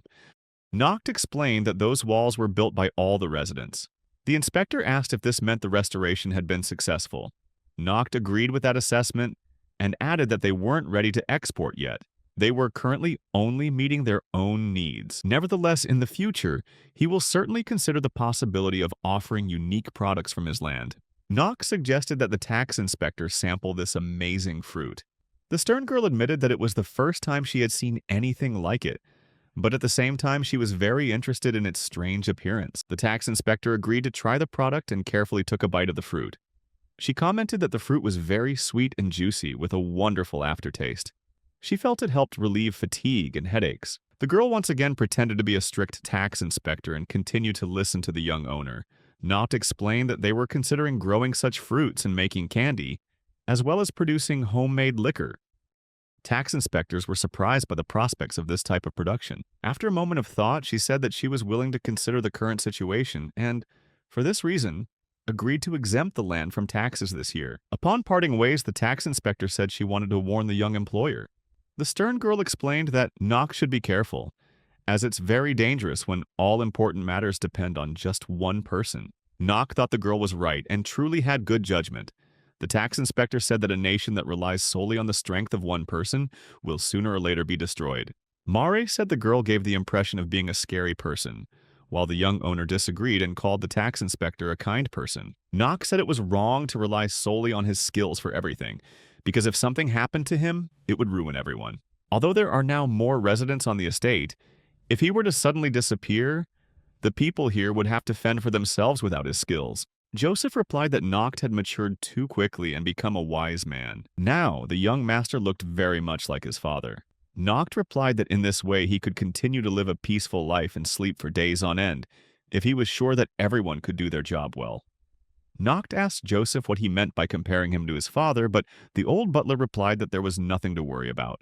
After the hunting ban was lifted and they began producing their own products, we established a stable supply of food, clothing, and housing within the settlement. As a result, the number of inhabitants of the land belonging to the young master Noct also increased. Noct was very pleased with the outcome and happily watched Mare's efforts. Everything went on as usual, and the young owner found an opportunity to do nothing but sleep to satisfy his personal preference. The only one who felt indignant, of course, was the old steward Joseph. Joseph rebuked the young master for always lying on his side in bed after meals, while the number of new residents had increased considerably. As the owner of the estate, he was not setting a good example for his people. Joseph asked what the young master's father would think when he returned home. Noct explained that he had worked hard until lunchtime, so he wasn't exactly lazy. Noct said that he and Mare had worked diligently, and thanks to their combined efforts and abilities, they had developed a new sweet seed. Their mission was to produce the sweetest onions and tomatoes, even without his skills. Currently, the process was in the pollination stage. Joseph listened to the young master's justification and asked him not to lie. Noct confided in Olivia that Joseph didn't trust him at all, and that it was all so cruel to him. Olivia admitted that she felt heartbroken hearing this, and she disagreed with Joseph's point of view. The little cuckoo quickly comforted its owner and called him a good person. Olivia tried a new variety of onions being grown and confirmed that they were indeed very sweet and delicious. Noct was very pleased with this assessment, and once again he lamented that Joseph couldn't see the results. Olivia comforted her young master for his extraordinary efforts and reassured Noct that everything would be all right. In the next moment, Olivia apologized for acting like a doll in front of her owner and allowed herself to pat Noct on the head. Noct didn't dwell on his feelings and regained his composure. The young owner received a new type of tomato. Olivia and Cuckoo were surprised by the strange appearance of a very familiar vegetable. Noct said that if they felt hungry, he had plenty of other vegetables. Olivia smiled and said that if the young master wanted lunch, she was happy to take care of it. Noct happily looked at the beautiful girl and replied that he was very happy to have lunch with everyone. Noct asked why they were cooking outdoors. Olivia explained that cooking in the sunshine was more pleasant and convenient. Thanks to the fireball, igniting the furnace was done quickly, and the cooking process is significantly shortened. The young owner is looking forward to eating home-cooked meals. Because he was really hungry, Noct decided to lie down so as not to disturb the skilled cooks. A nap accompanied by the sounds of food being prepared seemed like a great idea to Noct. Moreover, he could eat right after waking up. While enjoying the comfort of his lying position, he suddenly heard someone running towards him very quickly. She appeared immediately and confessed that she had smelled Noct. Behind them were the merchant Raphael and his assistant. Raphael suggested that Noct should not repeat this incident, but the young master reminded him that this had to be their secret. Soon the dwarves appeared, shouting that they were very hungry. Olivia was delighted by the lively crowd and made a Napoleon pie from sweet onions and tomatoes. Everyone was delighted with the home-cooked food, and a real food festival began. Noct thoroughly enjoyed the new dish and praised Olivia for her talent and creativity in cooking. Even Joseph admitted that achieving this flavor with only onions and tomatoes was an incredibly impressive feat. Olivia told the grumpy butler that she was delighted he liked her cooking. Olivia explained that the vegetables were invented by the young master and that she only used them in the kitchen. She also explained that these vegetables were grown without using Noct's skills, and now everyone could safely grow these unique vegetables in their gardens. Joseph only then realized that the young master wasn't deceiving him, but was genuinely trying to do something useful. Joseph said that the new variety of tomatoes and onions was very delicious and unusual. The old butler apologized to his young master for the words he had spoken that morning. Noct looked surprised and said he didn't remember anything happening this morning. Olivia said she really enjoyed the lively and cheerful atmosphere because everyone was together and enjoying the simple things. Noct noticed with a touch of regret that there used to be so many more people under his father's rule. Olivia told him not to be sad and said that she had traveled to many different places and could compare. Because of frequent travel, Cuckoo had become very shy. But when they arrived at this place, everything had changed. Finally, they found a place where they could breathe deeply and feel free. Olivia admitted that she was extremely happy to be here, and all the residents of the settlement were incredibly grateful to the young owner for his efforts and care. The young owner, on the other hand, thought that he was actually the one who needed to thank everyone around him. Nock decided that he would pray for the happiness of his people. He would also do everything in his power to ensure that the horrific story of the destruction of his land would never be repeated. Suddenly, the hunters appeared and reported some disturbing news. After examining the traces of the orcs, the young master said it must have been a reconnaissance mission. Based on the tracks, the orc vanguard stopped here and turned back. The young owner realized that this might indicate his brother and father could not have survived. He immediately recalled his conversation with Joseph, when he was convinced that his father and brother were still alive, and Joseph hadn't insisted on convincing him otherwise. Noct realized that history was repeating itself, and the orcs were once again closing in on his land. The young owner thought he couldn't avoid the orc attack on his land. And now he has to decide what to do, because this is the first time he's faced this problem alone. Noct wondered what his father and older brother would do in this situation. Joseph said that if the orcs were there to scout, it was a sure sign that an attack was imminent. Mare asked if the orcs could think and plan like that. The hunter Luce replied that she had discovered very strange small footprints of the orc scouts. She explained that orcs are divided into many types and have a leader, who possesses exceptional intelligence. The strangest type of orc is usually a general, but above the general is the king, and it's highly likely they are facing a general who can orchestrate a perfect attack. She said that orcs are truly terrifying creatures, and that she had witnessed orcs eating animals at the same time, even carrying children and biting into raw meat. She couldn't believe that orcs were truly barbaric creatures who wouldn't spare anyone. He asked if the orcs had attacked the young master before, and the butler answered his question, saying that the last attack was terrible. She cried out that she was furious and vowed to destroy any orcs that dared approach her young mistress. Noct hurried to calm the angry giant and asked her what she would do. She replied that she would use her powers and show her master how. Greg, worried about Noct, urged her to calm down immediately and not do that. The hunter. Greg explained that all decisions had to be made by the young master Noct. Mare feared for Noct and hastily activated the cells to heal him. The young owner said that people should decide for themselves whether they would stay in the city or leave the settlement to seek salvation. Noct realized that he couldn't give orders like his brother or father, but the soldiers still supported him and asked about the defense plan. Mare said that everyone is waiting for the owner's decision and is ready to support him in any situation. Noct remembered his father's admonition to protect his people. The young master decided that he had to defend his land. Noct says he can't do anything alone and asks for help to protect their shared home. Together, we must protect our families, Noct said. All the residents listened to the owner's plea and decided to join forces for a common goal. Go meet Noct. The young owner asked her if she really wanted more meat, since she had just finished eating. The girl replied that it wasn't the reason she had come. She asked Noct to make her grow up again. She explained that in this situation, she would be much stronger and able to defend the settlement more effectively. Noct said that was wonderful, then asked if she was sure of her decision and if she was willing to defend his estate along with the others. He said that this was a very important mission, and the most important thing was that everyone survived and stayed healthy, and she wanted to be a part of it, so she requested that it be rebuilt on a larger scale for the benefit of the remaining residents. Young Master admired the girl's aspirations and praised her highly. Noct then used his ability to magnify objects and transformed back into his giant form. Noct requires taking care of the walls, defending, and being cautious. Mare requested that she grow larger so she could fight like the young master, but the young master replied that this wasn't the best idea.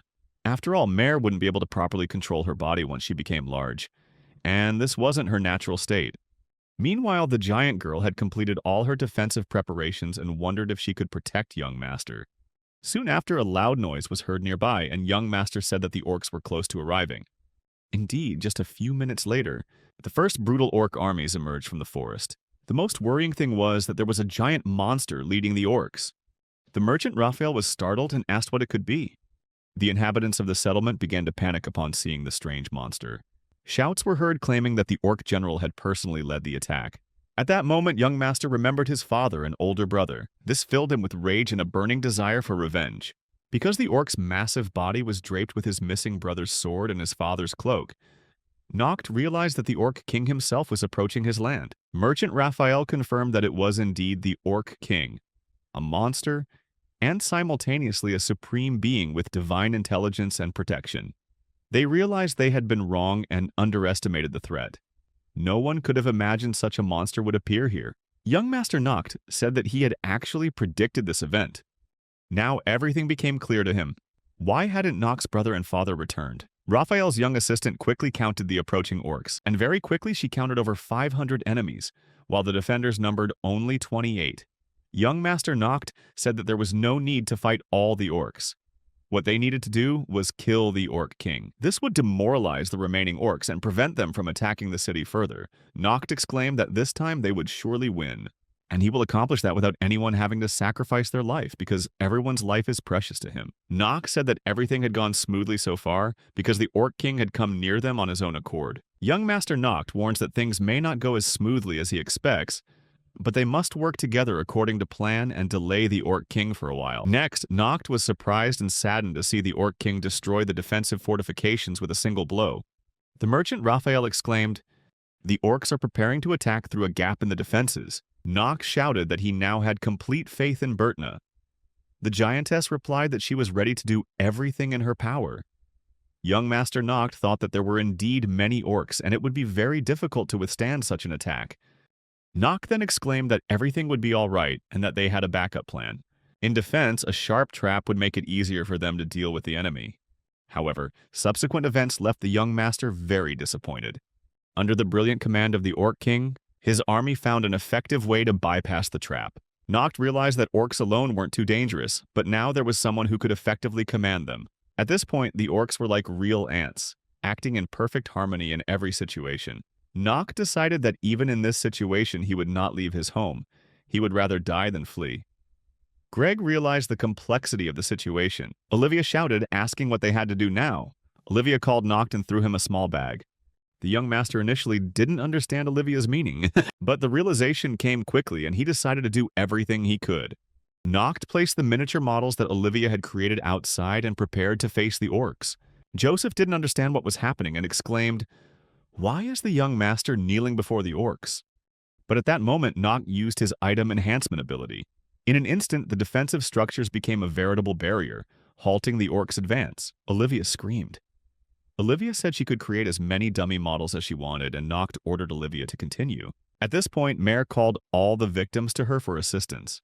She also instructed the young master to retreat and move to a safe location. Mare exclaimed that if anything happened to the young master, even victory would be meaningless. Noct agreed with Mare and decided to follow her advice.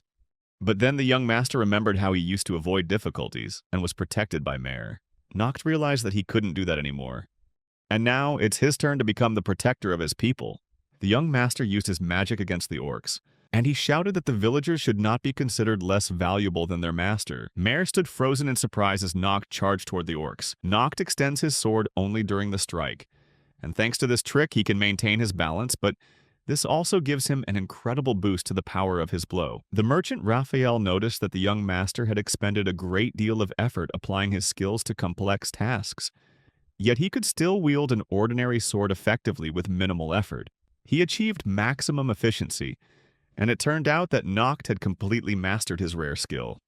Joseph admired the young master's efforts in defending his home, while the small merchant's assistant kept reporting the remaining number of orcs. At this point, she could only count 84 monsters. Young Master Noct was delighted with this result and shouted that they would surely repel the attack. Noct then realized that he also had to defeat the main monster, the Orc King, and this is a much more difficult task than that of the average stupid orc. Mare screamed in panic, trying to warn the young master of the impending danger. But there was no time to react to the Orc King's swift attack, and he missed a heavy blow to the stomach. Seeing this, she shouted that she would definitely help. The giant girl immediately rushed to save her young master, but the troublesome orcs tried to stop her. At that moment, she saw the Orc King himself approaching. In her final moments, the giantess tried to shield herself from the Orc King's attack. Unfortunately, she was powerless against that terrifying force. With his last ounce of strength, the young master used his item enhancement skill to make his sword enormous. In a desperate attempt, he tried to strike down the Orc King with the tip of his sword. The young master thought it must be a joke. The young master thought, how could he possibly break a steel sword with just one forceful thrust? But it happened. The Orc King attacked the young master with a furious roar. The young master felt the monster's hideous claws on his body and screamed in pain. The merchant Raphael shouted that the Orc King was bullying his young master.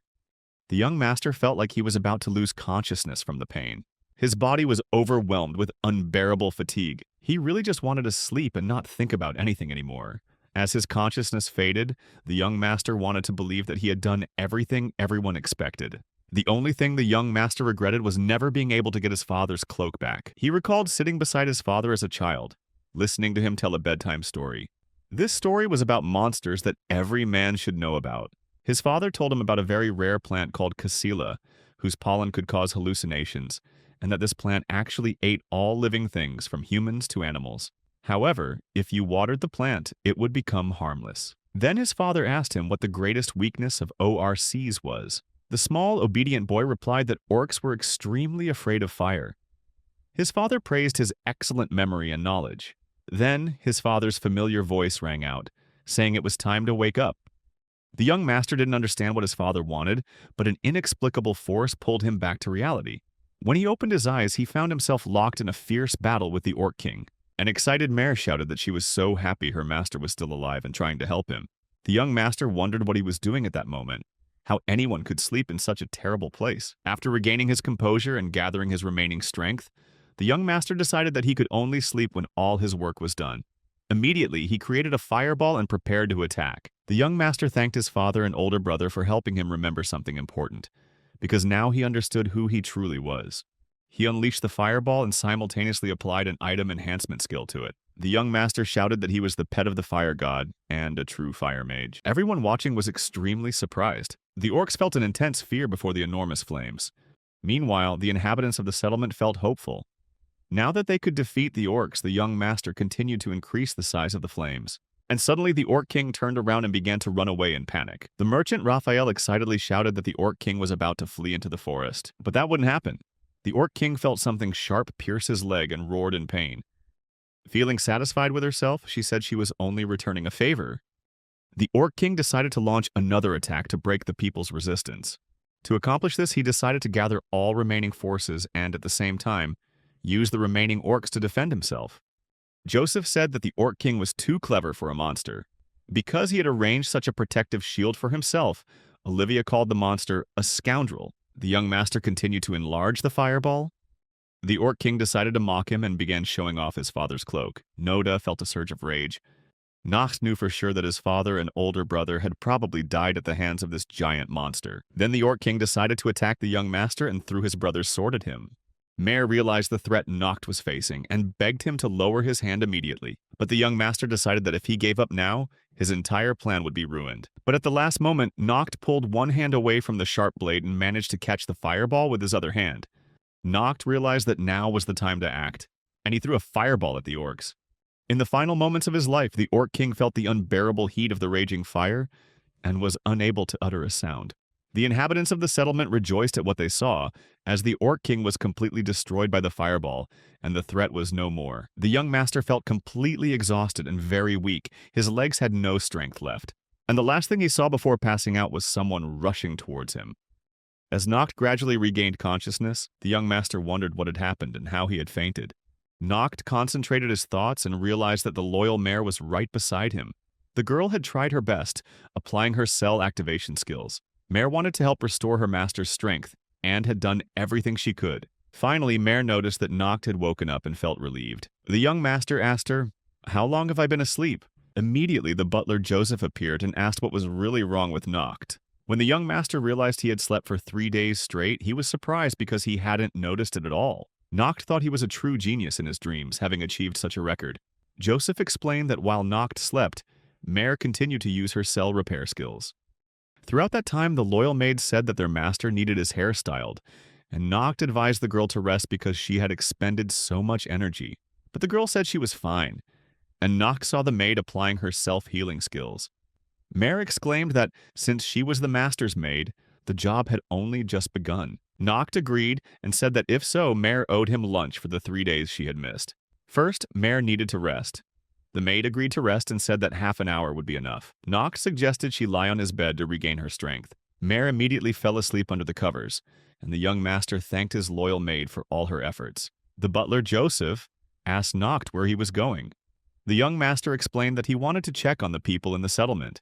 He also needed to find out something important. Cuckoo was very happy to see Noct had woken up and said that he was finally awake.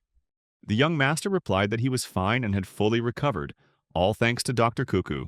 Cuckoo felt embarrassed, her face flushing at her master's words, and responded that she only really wanted Noct to recover quickly. Luce said that since Noct was well, now was a good time to get some good meat and throw a party, but immediately it felt like an earthquake had occurred. But it was actually just a giant girl running towards her master. Noct panicked, and quickly used his shrinking ability to return to his normal size. The young master apologized to the girl for making her wear a uniform that was too big for the past 3 days. But in response, she said she was incredibly hungry the whole time. And dreaming of delicious meat, Noct quickly reassured the girl and added the first few drops of sweet onion to soothe her hunger. The giant girl began greedily devouring vegetables and apologized for being too weak in the battle with the orcs, but Noct replied that she was completely wrong. If she hadn't been there at the time, he would have died at the hands of the Orc King. Noct then asked where she was now. With the help of Name, Noct arranged for the graves of his father and brother to be prepared as a sign of respect. Noct thanks his deceased loved ones for their care and support. Then he carefully and thoughtfully decorated the graves with belongings of his father and older brother. Noct, in his spirit, apologized to his father for what had happened. After all, he had been weak since childhood, unable to help his family sooner and save the settlement from destruction. Noct recalled that he had never seen his father rest since he was a child, and his father always refused to let his older brother sleep with him when he felt lonely. Young Master decided that now he had to do his best for his family and for all the residents of his settlement. That was exactly what his father wanted. Noct realizes that he carries within him the blood of someone whom everyone loves and respects, and he will become such a person, a worthy protector and lord of this land. Afterward, a proper ceremony was held to honor the perfect victory of our beloved Lord Noct and the successful restoration of the settlement. Merchant Raphael said he was delighted that everything had ended well. After all, despite everything, they had defeated the strongest orc, and now there was almost no threat left in the forest. Young Master replied that it was all thanks to his own efforts, including the help of the merchant Raphael. The merchant Raphael said that now that everything was completely safe, they just needed to proceed with their plan. Pico's young assistant raised his glass solemnly, and Raphael suggested opening the shop immediately. Noct was surprised to receive an unexpected offer from the merchant Raphael, and asked why he had decided to open a shop in his settlement. Raphael explained that thanks to Noct's efforts, the land was now full of trading opportunities, and so he was willing to develop an organized commercial system in the city. The young master thought he had done well, but then he realized that it wouldn't be easy to eliminate the new anxieties for his settlement. Therefore, he decided he had to work even harder to make his father and brother proud of him. Eventually, Noct was surrounded by all the inhabitants of the city. He said that now they should record the history of the opening of the first store he owned. Immediately, discussions began about which store location would be most logical. Cuckoo said they urgently needed a pub because alcohol was the cure for all problems. Cuckoo began to offer his opinion, and the young man thought there was some truth in it. Noct recalled the days before he lost his job, when he would often get drunk, collapse onto his bed, exhausted, and quickly fall into a sweet sleep. That feeling of absolute peace was wonderful. Luce disagreed, saying that their settlement needed to build a farm first so they could catch rare and delicious animals and start raising them. Because if there was enough meat, all the residents would be happy. The young man decided that Luce was right because eating delicious food and getting a good night's sleep were both very appealing. Noct wondered which option was actually the best for getting a good night's sleep. He thought he really wanted to wake up and see a beautiful maid. At the same time, he wanted to enjoy a delicious and nutritious breakfast. This idea came to him thanks to his vivid imagination. The young master decided that they would open a luxurious inn in his settlement. Joseph was surprised and asked why Noct had made such a strange decision. Immediately, heated debates erupted, with everyone insisting on defending their own project for a new business venture in the city. The little cuckoo unexpectedly declared that all of humanity's wise desires would be aided by the invisible hand of the gods. Noct pondered the fox girl's words, and another project idea popped into his head.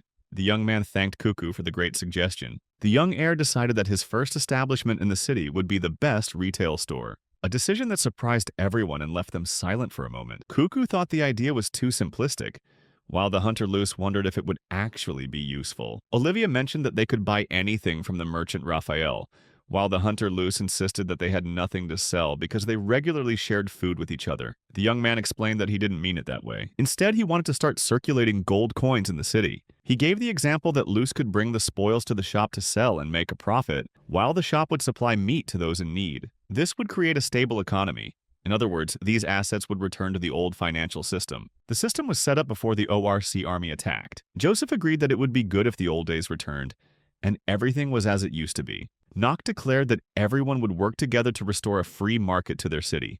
The young master said that they would trade unique goods and, in doing so, would enhance the attractiveness of the settlement. In the future, merchants from neighboring lands would gradually come to them, pouring more gold into their economy. If necessary, they will build a fine hotel, and in that hotel, on the first floor, they can set up a restaurant where the food will be prepared from unique products that cannot be found anywhere else. Noct also stated that he wants to organize a fair distribution of profits among everyone, and that everything they have earned so far will be divided equally. The young master explained that they had certainly done very well in the fields, but now they also had carpenters, hunters, and cooks, and they had all become true masters in their respective trades. If everyone uses their skills together, they will surely achieve great results. And after earning a lot of money, they will be able to apply land tax. Cuckoo was unhappy and asked why they needed land tax. Noct reiterated that they had been able to avoid the tax this year, but next year they will have to pay their expenses. Without this tax, they will not be able to live together and prosper further. Therefore, to protect their homes and land, they all need to restore a stable economy as soon as possible. Noct noticed the confused looks on the residents' faces, and he asked if anyone wanted to join. Little Cuckoo asked if they couldn't eat together right now. Noct replied that wasn't the case and they could do it at any convenient time.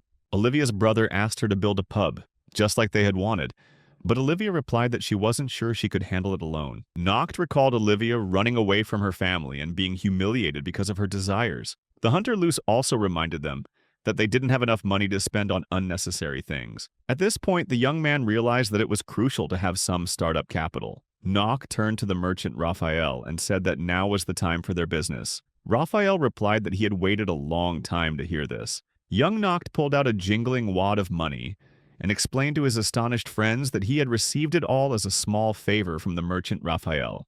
Raphael reiterated with satisfaction that there were 50 million rubles in there, and that was enough for many things. The young heir Noct said that each person would receive 1 million rubles as a gift, and as he said at the beginning, everyone has more than enough money to pursue all the ideas they desire. Noct also said that if anyone suddenly needs anything, they can come to him for help, and he is committed to providing full support in all cases. Cuckoo looked at the money and started dreaming of owning his own pub. The young master reminded them that each resident of his territory came to live with him for one reason or another, and each had their own goals, and some might even know what they were running away from. Throughout this time, they have strived to make today a better day, and together they have been able to repel the attack of a despicable horde of orcs. Unlike many others, they have all endured much hardship and suffering. Therefore, they all became much stronger. Each resident deserved their million, and although this was a large sum of money, they all truly deserved it. Little Cuckoo shouted that the free market was wonderful, and Luce agreed that it was an extremely lucrative business, as everyone sees now. Young Noct thanked Raphael for his help and said that normally he would never have been able to do it on his own. Noct was overjoyed that he was still able to convince his friends of the correctness of his decision. The young heir declared that, starting today, he would declare his territory a free market zone. Young Master Noct went on to say that there was only one thing left to do: decide where to start construction. Cuckoo requested to see a map of Noct's territory. Cuckoo had prepared a very detailed map, and indeed this map is of excellent quality. Noct says that he now understands his territory well. Cuckoo advised him to study carefully, as knowing his territory well was very important. Noct thought he was very happy to have had the opportunity to visit the capital. Although he didn't intend to replicate the exact structure of the capital, knowing an example was very useful. Noct decided that he would build his city from scratch. The young man declared that they would do it together and dedicate all their love to it. Noct pointed to a spot on the map and said it would be a great place to start. However, Cuckoo objected, saying it looked too small. Cuckoo asks why Noct drew the project on such a small scale, like a poor person's drawing. Cuckoo also expresses anger that all these areas are so far from her home. Noct thought that if the area where the first field had been built was still vacant, then it would be the best option for development. However, Noct chose a different location. Cuckoo admitted that it was perfect, but then Noct exclaimed that it wasn't suitable. Noct explained that the location was too far from Cuckoo's home, and therefore Cuckoo would have to travel too far. The young heir began exploring different career paths, but each time, Noct became increasingly disappointed with his choices. While what seemed convenient now might become problematic in the future, Noct admitted that it was difficult for him to make the right decision. After much deliberation, Noct remained hesitant and uncertain about his choice. Suddenly, a stranger appeared and presented his own construction proposal. Noct was surprised because this was his first decision. The young master asked the stranger who he was, but the man didn't answer and just left, surprising Noct. However, Pyko explained that this person was a new resident of Runner City, and that he wasn't dangerous, although he seemed a little strange. Pyko also stated that Runner will be a new employee at Raphael's branch. Noct said that Raphael would open his shop here, and promised to promote the NCTA settlement well. At the same time, Pyko will become a key figure in the store and will take on the role of manager. Noct was surprised by this assignment, and he asked Runner if he was sure because he was older and more experienced. But Runner replied that he didn't care. Runner stated that a businessman's primary ability is to sell well, and of course he possesses unique knowledge, even though he has never sold anything before. The young heir Noct thought it was probably because of Runner's intimidating appearance. Noct went on to ask why Runner had chosen this particular construction site as the best location. Runner explained that the main goal of opening the store was to choose a location where many people would gather, and he chose a place that both locals and tourists frequent. Gunner said that Noct had initially wanted to choose this location, and Noct agreed. Cuckoo, however, thought the spot was too shallow. Gunner then stated that he wanted to recreate a city that resembled the capital, so he didn't want to focus solely on current plans but needed to think carefully about the future. Gunner explained that the capital city was also built over many years, and only after several decades did it become what it is today. Therefore, it is important for all residents to address current problems and concerns first, before considering anything else. The young man agreed with Gunner's opinion and replied that he had already made his decision. Noct thought that Runner was only truly frightening in appearance, but his words were also full of wisdom and meaning. Noct said that if the development was successful, they would need to prepare for major changes in the settlement.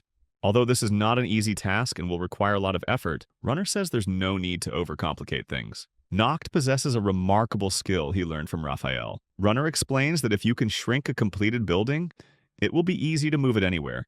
Noct realizes that this person is absolutely right, and this is a brilliant solution. This would easily solve Perestroka's problem. Noct thought it reminded him of a typical video game from his past life. The young man realized that although Runner wasn't outwardly attractive, he was very reliable and full of good ideas. At the same time, Pyko was less hopeful because of her impulsive personality, but she's very charming, and that's her main characteristic. So the two complement each other perfectly and would make a great team. Noct said that now that he could easily move any building in the city with the help of shrinking, he had an ideal location for his first shop. The young man explained that he would simply move the field to the west, and they would build the first shop there instead. After all, the field couldn't be completely abandoned, as it provided plenty of food. Noct used his shrinking ability, and he presented the field as a single block. Then, the young man carefully took the field and moved it to a new location, and then enlarged it back to its original size. The result was amazing.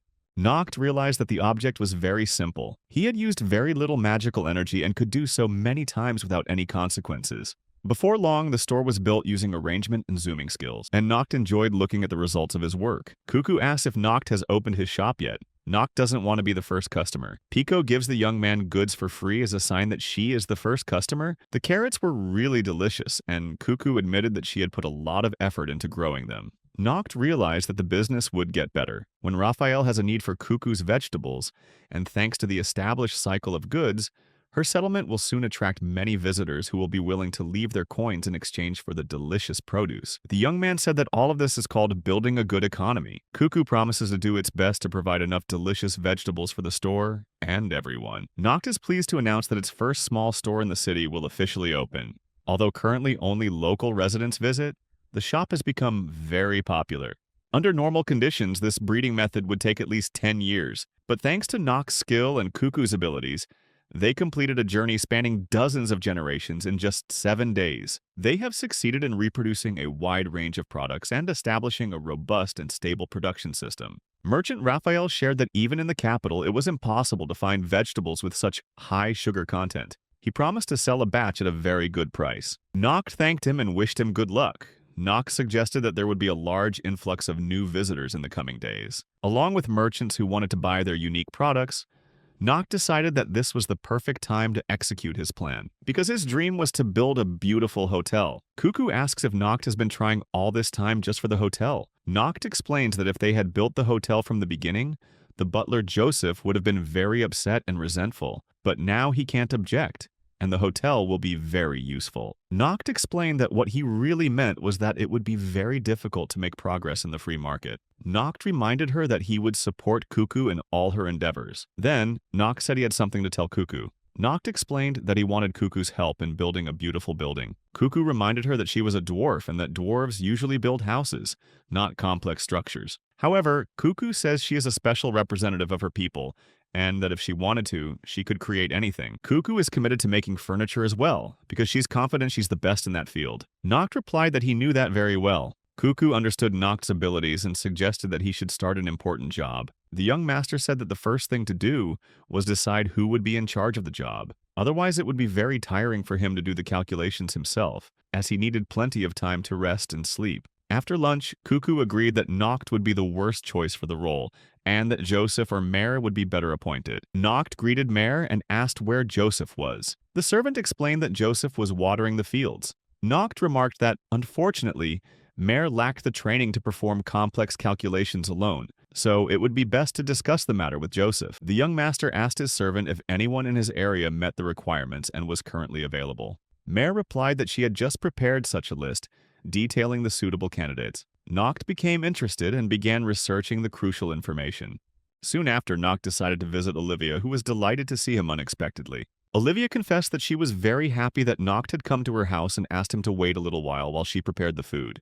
Olivia explained that if Noct had arrived a little earlier, he could have joined them for lunch. Even so, this didn't stop him from eating a little more. Cuckoo said she didn't object. Olivia suggested trying a pie with rare Nankali cheese and a sweet fruit sauce. After taking a bite of the delicious cake, Noct felt a solid sweetness along with a refreshing, fruity flavor. This treat was not only pleasing to the stomach, but also to the soul. Olivia asked if Noct really wanted her to be the manager of the new inn. Noct replied that this was the best solution, but only if it wasn't too much trouble for Olivia. Cuckoo said that she would take care of her mother and everything would be fine. Noct asked her what she had been doing before coming here. Olivia replied that she was simply taking different kinds of medicine. She explained that there were currently no doctors in their area, and if anything went wrong, they couldn't rely solely on Mare's abilities. Therefore, it was best to equip themselves with their own medicine. Olivia admitted that she had considered opening a pharmacy when she had everything she needed to do so. Noct immediately imagined the beautiful Olivia becoming the local doctor.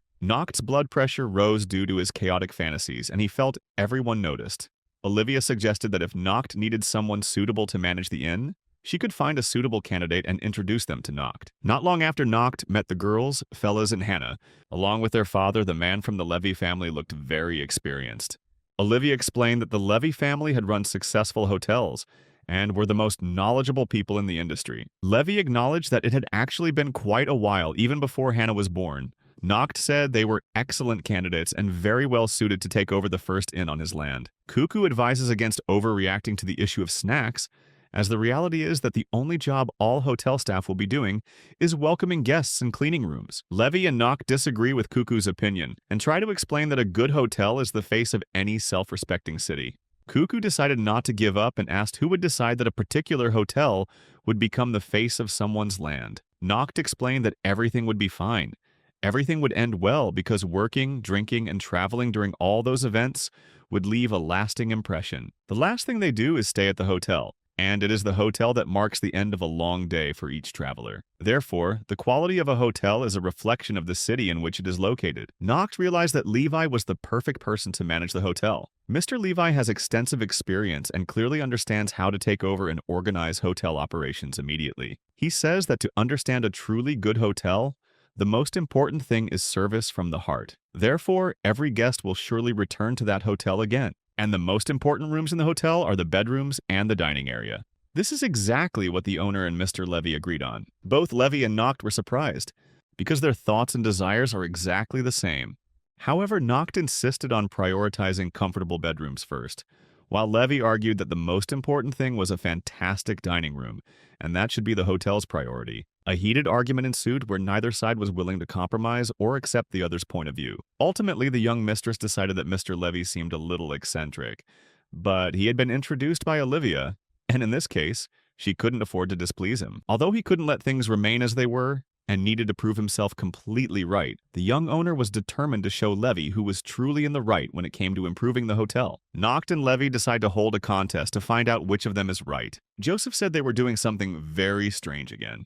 Levy asked the young master what they were actually going to do in the competition. Noct explained that Cuckoo would be making special models that she would improve upon using her skills. This way, they could create their dream hotel in less than an hour. Noct said that on this piece of paper, he would describe in detail the shape of the ideal hotel he envisioned. Levy replied that it would be very interesting, and he was ready to participate in the competition. The owner exclamation stated that it was necessary to find out through everyone's judgment who had the best hotel in the world. An hour later, Noct presented his hotel concept and invited everyone to give their feedback. The owner explained that the layout was exactly as he wanted. Everything was according to his plan, including all the rooms except the reception area. Noct demonstrated the relaxation area. Noct explained that, in his opinion, the relaxation area was ideal for a deep sleep. Levy commented that everything was too monotonous, and that wasn't good. He suggested a change and explained why multi-layered mattresses shouldn't be used. After all, if the mattress had shock-absorbing features,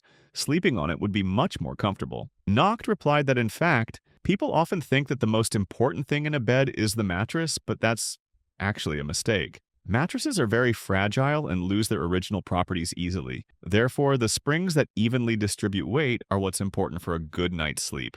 Noct states that these beds have 15 springs, making them very comfortable and durable. Then it was Levy's turn, and he proposed evaluating his hotel design. Levy explained that the interior was divided in half as a bedroom and half as a dining room. Noct found that ridiculous, especially considering the kitchen, where 2/3 of the room's space was used for food preparation, and it no longer resembled a hotel. Levy responded that when people want to rest, they think that simply sleeping is enough, but that's not actually the case. Things need to be viewed from a different perspective. Ultimately, it's crucial that customers have pleasant memories from delicious drinks, food, and relaxing moments after a long, hard day. Only then will they desire to rest and simply sleep. This is the fair distribution of customer desires within the hotel. Levy said that in business there are winners and losers, and the winners get everything they want. Cuckoo said she had made her latest model and surprisingly asked if she wanted to enter the competition. The little girl replied that it didn't matter how good the hotel bed was if guests didn't walk into the hotel and not want to stay overnight. The most important thing was that the hotel had to look like a beautiful castle, attracting tourists. The young owner thought Cuckoo's design looked very impressive. Cuckoo said that Noct would surely sleep soundly and feel refreshed in such a hotel, but Noct honestly doubted he would be able to sleep well in that hotel, as he would certainly tire quickly from moving around in such a large room. Cuckoo was outraged that Noct had immediately rejected her hotel choice. Young Lord declared that they now understood who really had what ideas. Finally, Noct proposed declaring a draw and ending the competition. But Levy and Cuckoo suggested finding out who the winner would be, and the winner would be the one whose hotel had the most residents staying there. At that point, the competition to find the best hotel in the Big Small territory would be considered a success. In the evening, Mayor announced that 12 out of the city's 43 residents had registered at Noct's hotel, while 14 had gone to Levy's hotel to rest. And so far, the competition between the two sides remained fairly evenly matched. Noct thought there was nothing special about his rival's hotel, and he couldn't possibly lose to Levy. Finally, Noct decided to visit his rival to see what the situation was like. Noct was surprised to see that his competitor's hotel was so lively and full of fun. Noct felt indignant, because according to all the rules, one shouldn't eat within 3 hours of going to bed, and he couldn't understand how people could accept such late meals. Noct said it was like a cafe or restaurant, but definitely not a hotel. The young master found all of this completely unacceptable and asked the chef to prepare more food. After a hearty meal, Noct still needed to rest as his eyes were almost closed from exhaustion. Joseph explained that it was because Noct had eaten too much. The young master replied that he had only eaten 1 plate, but Joseph said that he had actually eaten 3. Mare was startled and thought that there might be poison in the food. But the young master replied that this was not the case and the food was perfectly safe. In fact, food itself had a slight impact on his stomach. Some foods are good for digestion, and some are best eaten before bed. Every item on Levy's menu is carefully calculated and thought out, including the seasonings. Mr. Levy had previously stated that in business there are always winners and losers, and he truly thought carefully about every little detail. The new owner of Noct said that Mr. Levy demonstrated his ideal hotel not only through words but also through practical actions, and that is why Levy is such a wonderful person. Nock thought for a moment and admitted that he had completely lost the competition, and Mr. Levy's hotel was the perfect place to rest. Then Bertna said she wanted to talk, and she suggested that the two masters should sleep in the same room. Nock thanked Mr. Levy for the wonderful meal and asked if there were any rooms available. Mr. Levy replied that there would certainly be a room for Nock, and he said he would personally lead him to the room. Levy claimed that the mattress on the bed had 15 springs. The hotel owner explained that the first floor was his dining room, while the second and third floors were relaxation areas, all combining to create a true paradise for guests without any drawbacks. Mr. Levy said that he had placed these beds in every room. Nock asked how Mr. Levy managed to win the competition. Levy admitted that looking at the new owner reminded him of himself. Without thinking about profit or loss, he focused solely on ensuring a quality stay for his guests. However, because of this, he created too many problems for the very people he was supposed to protect. He was always foolish to pursue his dreams alone, and to this day, those dreams remain unattainable, wasting all his energy. He exclaimed that it was too late, but Mr. Levy told everyone to be quieter. Because the young master was asleep, his face looked as if he had experienced genuine joy. The young master loves taking baths and thinking about his real work. Nock says the large private outdoor bathtub is a great invention. Mare offered him a new juice she had just invented. Nock was a little embarrassed by the attention and replied that he could have a glass by himself. Mare said that if that were the case, he would be happy to treat Nock to a relaxing massage. Nock felt very happy at that moment and admitted that the surrounding silence made him feel as if time had stopped, and being separated from the hustle and bustle of everyday life was truly wonderful. Nock says that everyone needs to experience this happiness, and everyone deserves time to enjoy the tranquility. Mare reminds Nock that he is not alone. She is right beside him. However, Nock responded that Mare was like the air filling his lungs, bringing him freedom. Then, Nock realized someone was watching him, and soon he recognized it as the giant girl. She yelled that she wanted a bath too. Nock remembered Joseph's stern warning not to let girls undress without reason. Nock realized Joseph would be angry and furious again. He decided not to get any closer.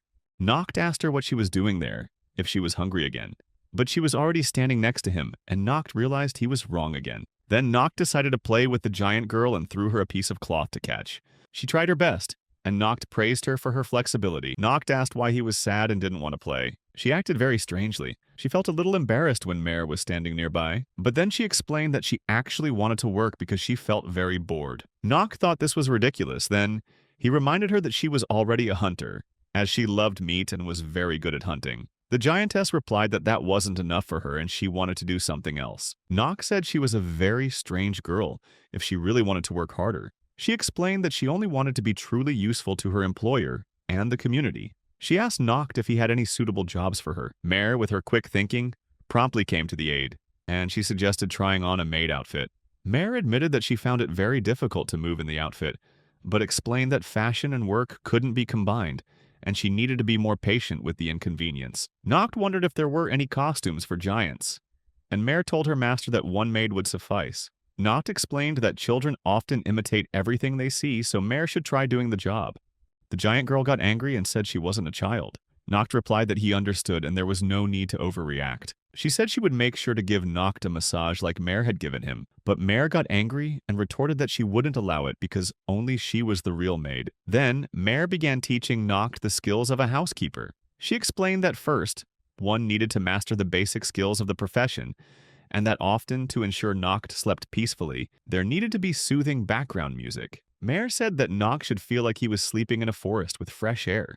Nock replied that she understood and would do as she pleased. But the strange, unpleasant sounds kept waking Nock up. Nock got angry and demanded that they stop making a mess around his bed. Mare then explained that she needed to fetch water from the well to water her garden. The giantess promised to bring the water back quickly. Her gardening was terrible. Mare realized she had inadvertently washed away a lot of the seedlings when she hastily splashed water around. Nock eventually had to tell the giant girl that she couldn't handle such delicate work. Then the unbelievable happened. The trees started attacking people. Nock said that Greg's mandrake plant thought it had been attacked and was very angry. Nock urged her to be careful and rushed to help. The giant girl grabbed the evil tree and said she wouldn't let her master get hurt. The tree immediately calmed down and asked if it understood what she said. Greg immediately appeared and apologized for what had happened. Nock responded that Greg shouldn't have let such trees grow. At this moment, she was very upset because her dress had torn while running. The giant girl said that she couldn't work like this anymore. Noct understood what needed to be done and said he had found a suitable job for her. Noct offered her the position of bodyguard because it was the job she did best. Noct explained that this was a profession that required protecting good people from bad people and maintaining order and peace. Therefore, simply put, she would become a trustworthy protector for Noct if she agreed to this offer. She happily exclaimed that she was ready to become a bodyguard for her master. Noct warns the giant girl that she shouldn't act foolishly, as bodyguards must be responsible and serious. Mare confirmed that working as a bodyguard was admirable and served the common good. In response, she said she would be happy to do something useful. Meanwhile, Mare wiped away the scratches on the giant girl's hands with her healing abilities. Noct asked if she was happy with her new role, since she would eventually have to go up the mountain to get meat, and this new job would take up more of her time.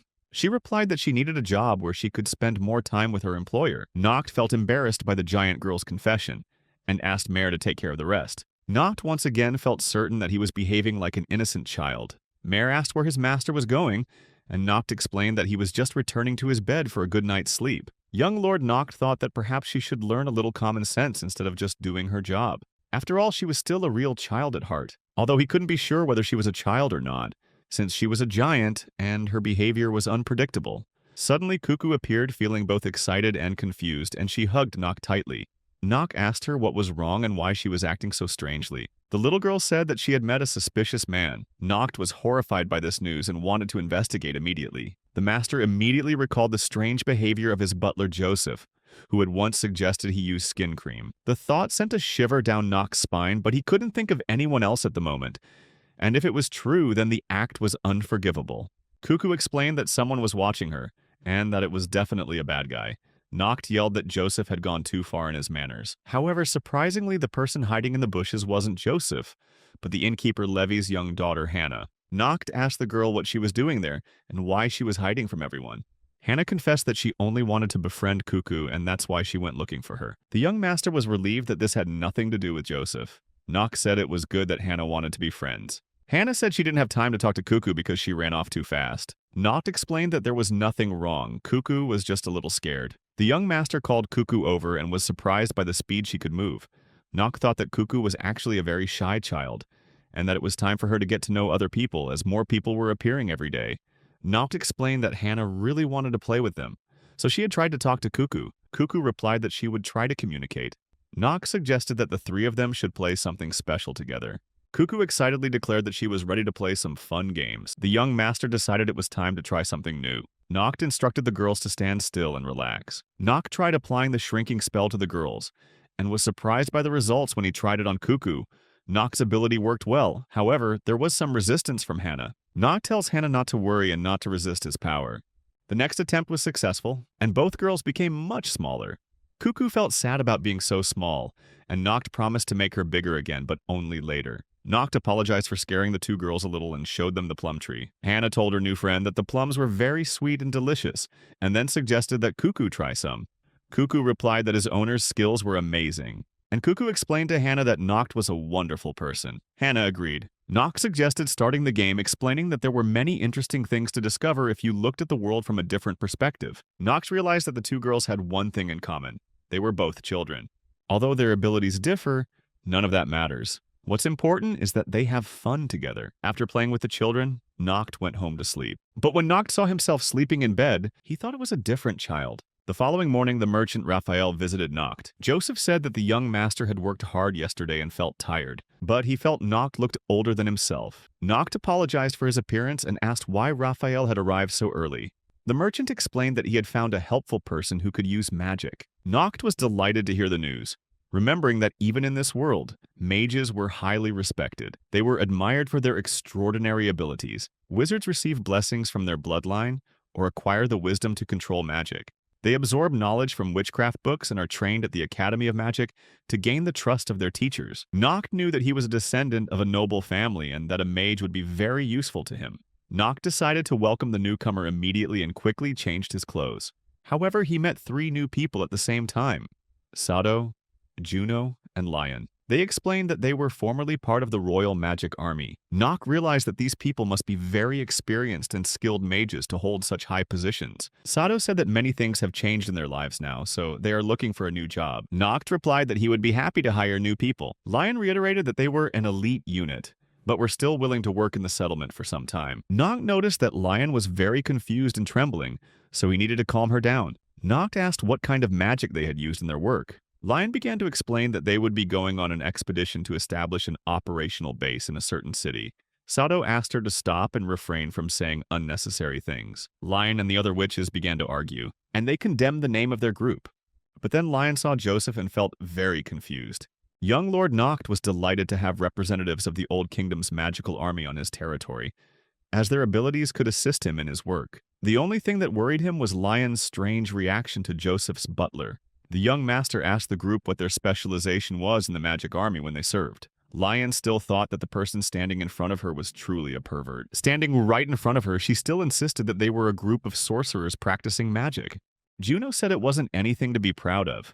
Sato replied that it was unavoidable, but they were just digging. Noct was surprised by the girls' mixed reactions and decided they must be very worried about it. The merchant Raphael explained that this group was called Mudbloods, a term used by earth mages, and that perhaps they wanted to keep this fact secret to avoid misleading others about their abilities. The young master asked the witches if they understood that they were digging in the sand like normal children. Sato replied that it was absolutely not the case, and Noct had misunderstood everything. Noct said that this was actually a good thing, and they were exactly what he needed. The bewildered witches couldn't understand the meaning behind this strange young master.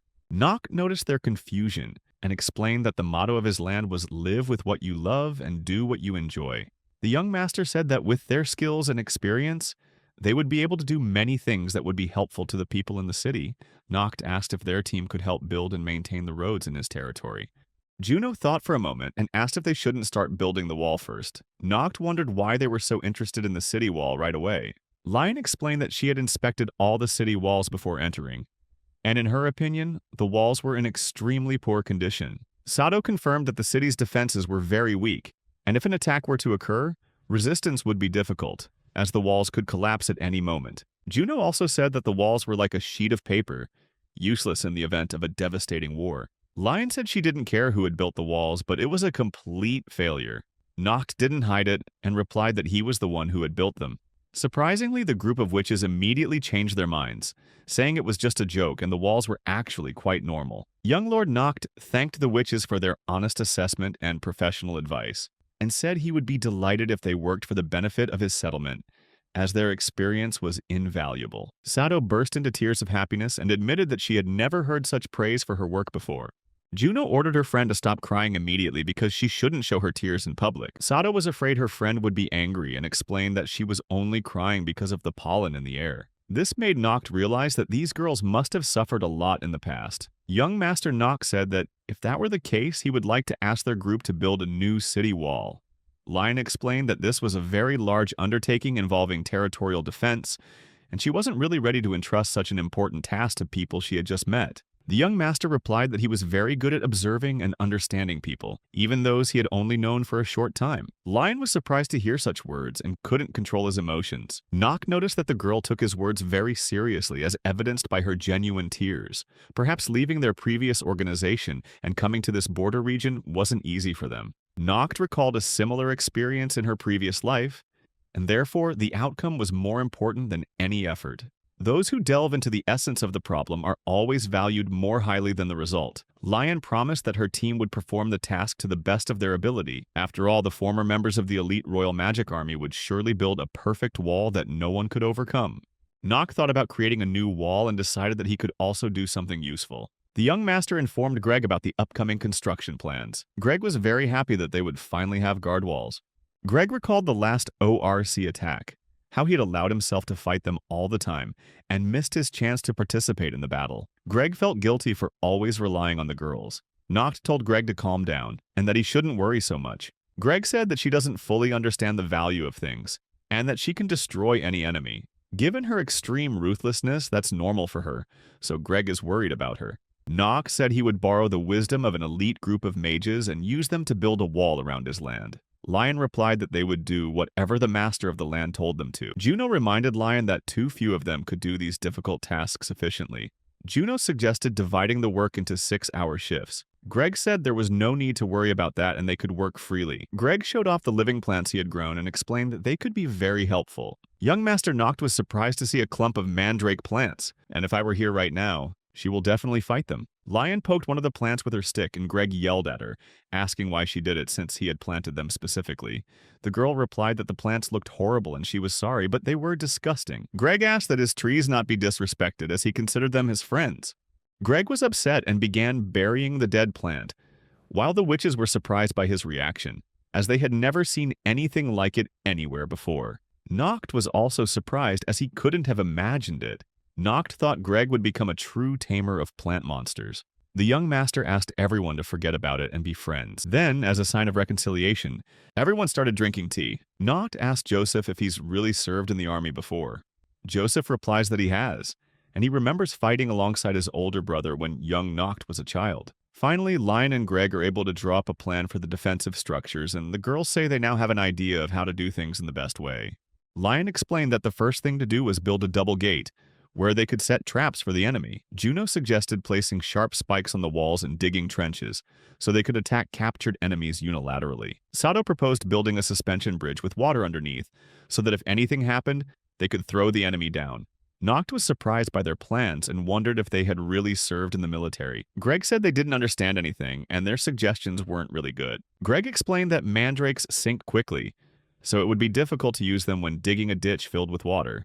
Noct once again clearly felt how much Greg loved his plant monsters. A few days after the witches from the Royal Magical Army arrived, Noct was resting in the bright sunshine. His butler Joseph grumbled as usual at the young master for continuing to do nothing. Occasionally, Noct would explain his rest by saying that consistency was necessary in everything. Joseph wondered if it was all right to guard the area while the young lord of the land simply lay around relaxing, and whether Noct truly didn't care at all. Noct replied that everything was under control, and he had delegated the responsibility of protection to others. Things would continue as normal. The young lord said that one must trust the wizards, and if they were truly in trouble, he would surely be notified immediately. The young master also said that he thinks it's best to let each person pursue their own goals and do what they want to do, and that's better than trying to change others to suit your own preferences. After all, if a person does things their own way, you'll ultimately be able to get more out of them. The butler Joseph replied that it sounded good at first glance, but as a local lord, he needed to be more mindful of his territory. Noct decided he couldn't change the grumpy butler's mind and said he would go and see for himself. At this time, as Noct strolled through his settlement, he found the people to be generally cheerful. Many people are happy that they have come to live here. Everyone also really enjoys the excellent quality of the local food, which is both delicious and diverse.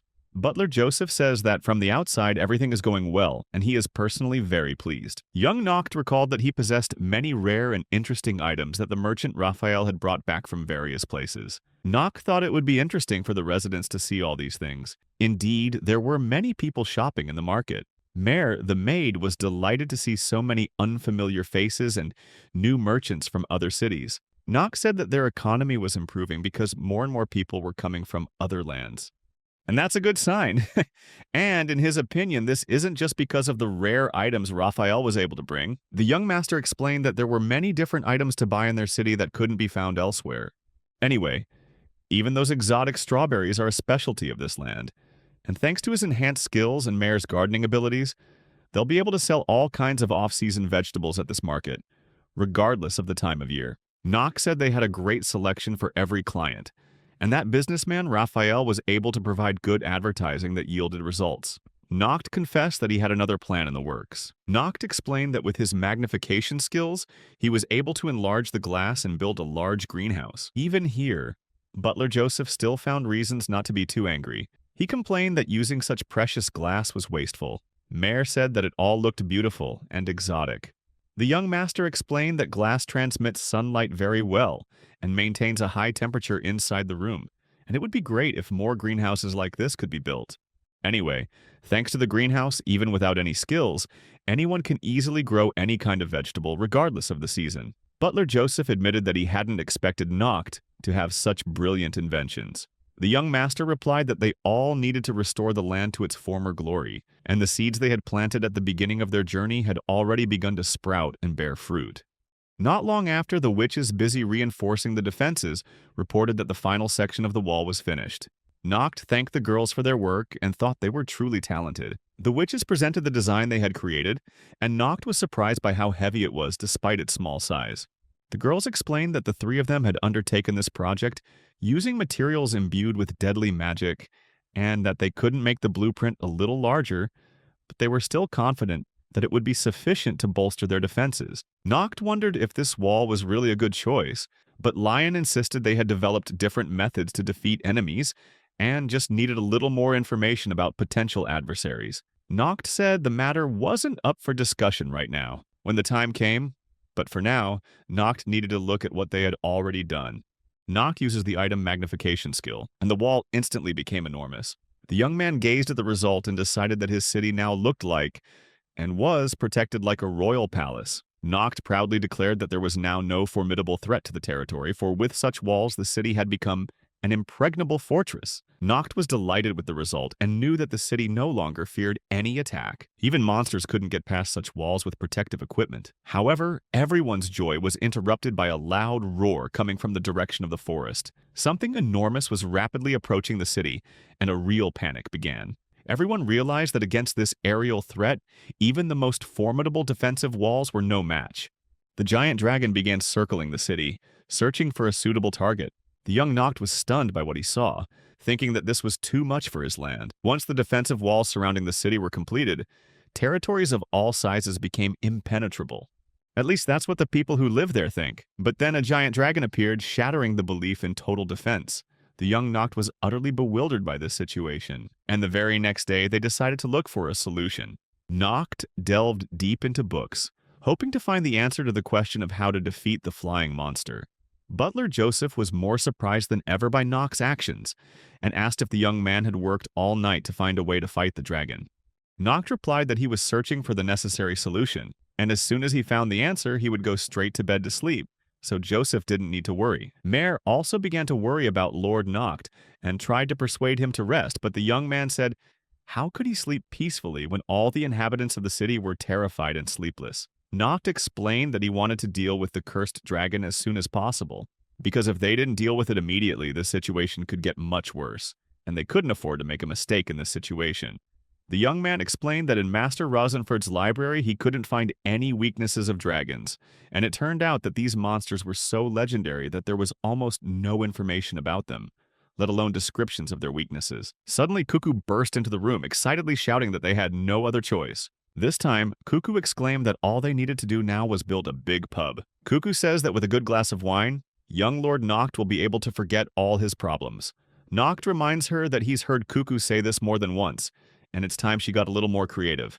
Noct says that instead of getting drunk, it's better to take sensible measures, but Cuckoo retorts that's all nonsense and suggests they go outside immediately. It turned out that an alcohol epidemic had broken out in their community, and people had found solace and forgetfulness in bottles of strong liquor. People couldn't find any other way to cope with the stress, but to start drinking right out in the street, Cuckoo says that's why they needed a special place, a bar, so that no one would get sick from drinking outdoors. Young Lord Noct was shocked to witness a crowd of drunken people doing nothing, neglecting their work and seeking out alcohol. Noct couldn't believe that all of this had happened in just one night. Young Lord decided that he needed to deal with the dragon problem as quickly as possible. Otherwise, his settlement would self-destruct due to alcohol. Lord Noct decided to organize an expedition outside his territory. The only problem along the way is that it's unclear who would be the right person to choose for this mission. Luce is a talented hunter and experienced scout. Greg is a strong young man and a true adventurer with powerful taming skills. Lion is a former elite earth mage of the King's magic army. Sado is also a member of that magic army, but she's not only skilled but also very intelligent. Juno, another elite earth mage, is well suited for logistical support, and she's a noisy giant girl with exceptional strength. Joseph is a troublesome butler like any other, while Mare, the intelligent and loyal maid, possesses healing skills. Faced with these choices, Noct couldn't decide who would accompany him on this difficult mission. Greg has extensive combat experience and is very skilled at taming, which could be very helpful in this situation. Therefore, Greg is an excellent candidate for the mission's success. While Greg might be a great choice, there's also a possibility his personality could lead everyone into the worst possible situation. In addition, city security would be very useful in case things go wrong and residents need to be evacuated urgently. Therefore, Nock decided to pay attention to other candidates for the mission. Finally, the young lord made his decision. Nock entrusted Juno with the responsibility of communicating with the team throughout the mission. Juno promised to complete the job flawlessly and that she could be trusted with this task. Nock then told Luce that her scouting skills were crucial to the mission and that he had complete faith in her hunting prowess and the abilities of a seasoned elf. Luce admitted that she had encountered dragons before and would do everything perfectly. Nock thought the team had a very good attitude and therefore a high chance of success. Nock reminded them once again to be extremely careful, and the giantess exclaimed that she would do so. Nock realized that she might be the weakest link, the one that could cause their downfall, but she was also very strong. Nock also noticed that the female elf Lux was drinking a lot of water and seemed anxious, even though a seasoned hunter could easily relax a bit. After all, she was an elf, had fought many monsters, and should have remained calm. However, facing an opponent as powerful as the legendary dragon, none of them knew what they would encounter. Very quickly, the team led by Noct found the dragon itself. This disrupted the peace of the settlement. Everyone was surprised to see this fearsome monster neatly devouring the small nuts. Juno said this was very strange, because the dragon had red scales and was clearly a carnivore, but it turned out to be an omnivore. Noct asked the hunter Luce what they should do next, but instead of answering, the experienced female elf remained silent, quietly drinking from her flask. This strange reaction surprised all the team members, and Lord Noct asked her what was wrong. Nost took the elf girl's bottle and realized it wasn't water but strong liquor. Luz the hunter explained that the wine was delicious and that it helped her forget all her worries. Nock realized he had made a mistake in his choice and apologized to Luz for scaring her. But at that moment, Juno, with a panicked expression, shouted that this was not the time for unnecessary talk, because the dragon had spotted them and was approaching. The group of heroes was momentarily taken aback. Lord Noct asked why the dragon was distracted by the delicious nuts and chose them as its target. At that moment, the giant girl screamed that the dragon was eating her favorite nuts and charged towards the powerful monster. Luz, the female elf, also hurried after her. Lord Noct was astonished to witness this scene and said that this was impossible. There is a special breed of Iberian black pig in nature, and if acorns are consistently added to their feed, the pork will have a unique flavor. Thanks to this additive, the same thing has happened. She had been eating nader nuts since she was a child, and over time her body became permeated with the scent of those nuts, attracting the dragon. Now, the dragon was approaching, and Noct rushed to help, as it was clear the monster was only interested in... However, surprisingly, the giant dragon did not advance towards the giant girl, but instead approached Luce, the female elf, cautiously. Noct didn't understand what was happening, but everything felt very strange. Then, to everyone's surprise, the monster flew up and apologized for scaring them, as it truly had no intention of doing so. Noct says it can't be true that the dragon is talking to them. Luce explains that magical creatures can use human language, but this is the first time she's encountered such a phenomenon, and she herself didn't expect it. The dragon laughed and said that, of course, dragons can talk, even talk very loudly so that no one can sleep peacefully. Everyone was shocked by the roar of the powerful monster, and the dragon just asked if they were all right. Lord Noct thought all this was interesting, but such a monster didn't seem like a harmless creature at all. And it really does cause fear. Gathering his courage with trepidation, Lord Noct asked the dragon why it had come to this land, as it had never been here before. The dragon replied that it had come here solely to plunder this land. Then the dragon told them not to worry, not to be afraid if it frightened anyone with its appearance. The mighty monster explained that it had only come here for the purple berries, and that it had always wanted to try them. Lord Noct asked why the dragon didn't try the berries if it really wanted to. The dragon explained that it always seemed very happy whenever it ate these berries, and it regretted taking away the girl's joy. Angrily, she asked if the dragon felt sorry for the elf Luce, who had been terrified when the dragon approached her like that.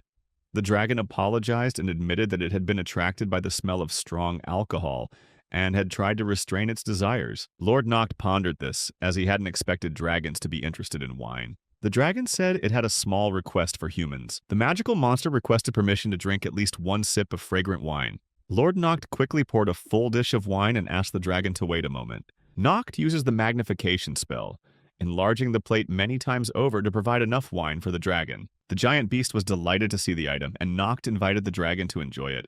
Together they set up a table laden with unpicked berries, which Noct had enlarged to provide enough food for everyone. For the first time in history, a magical dragon and a human sat and ate together in one place.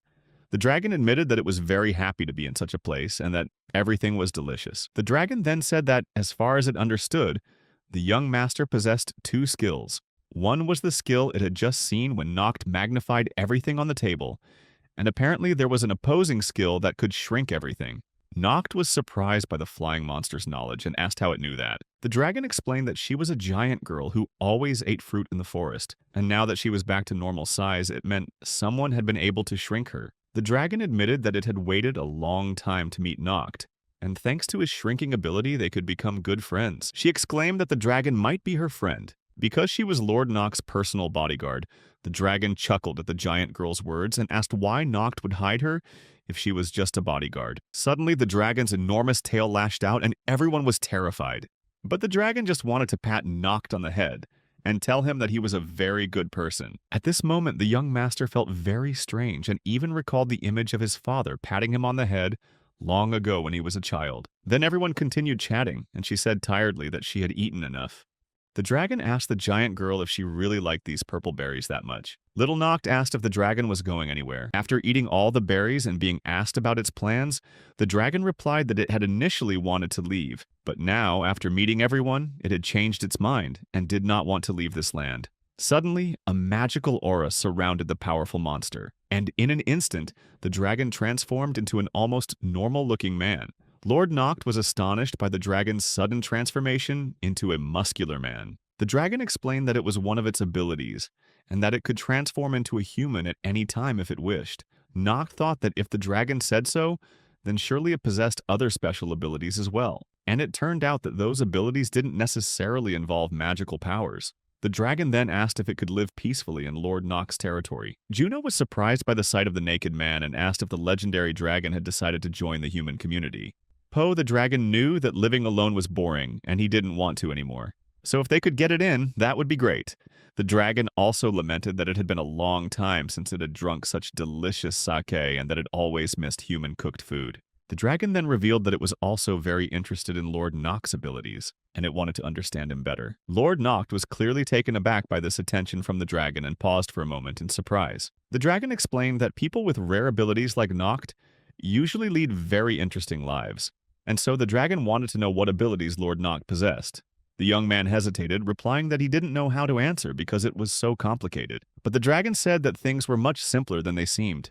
They should all be happy together. Lord Noct recalled his childhood when such words were often spoken to him, and life was so joyful then. Lord Noct told the dragon that he was the master of these lands and was delighted to welcome it into his home. The dragon thanked him for agreeing to let it stay and said that its name was Hornbean, as a token of friendship. The dragon shook hands with Lord Noct.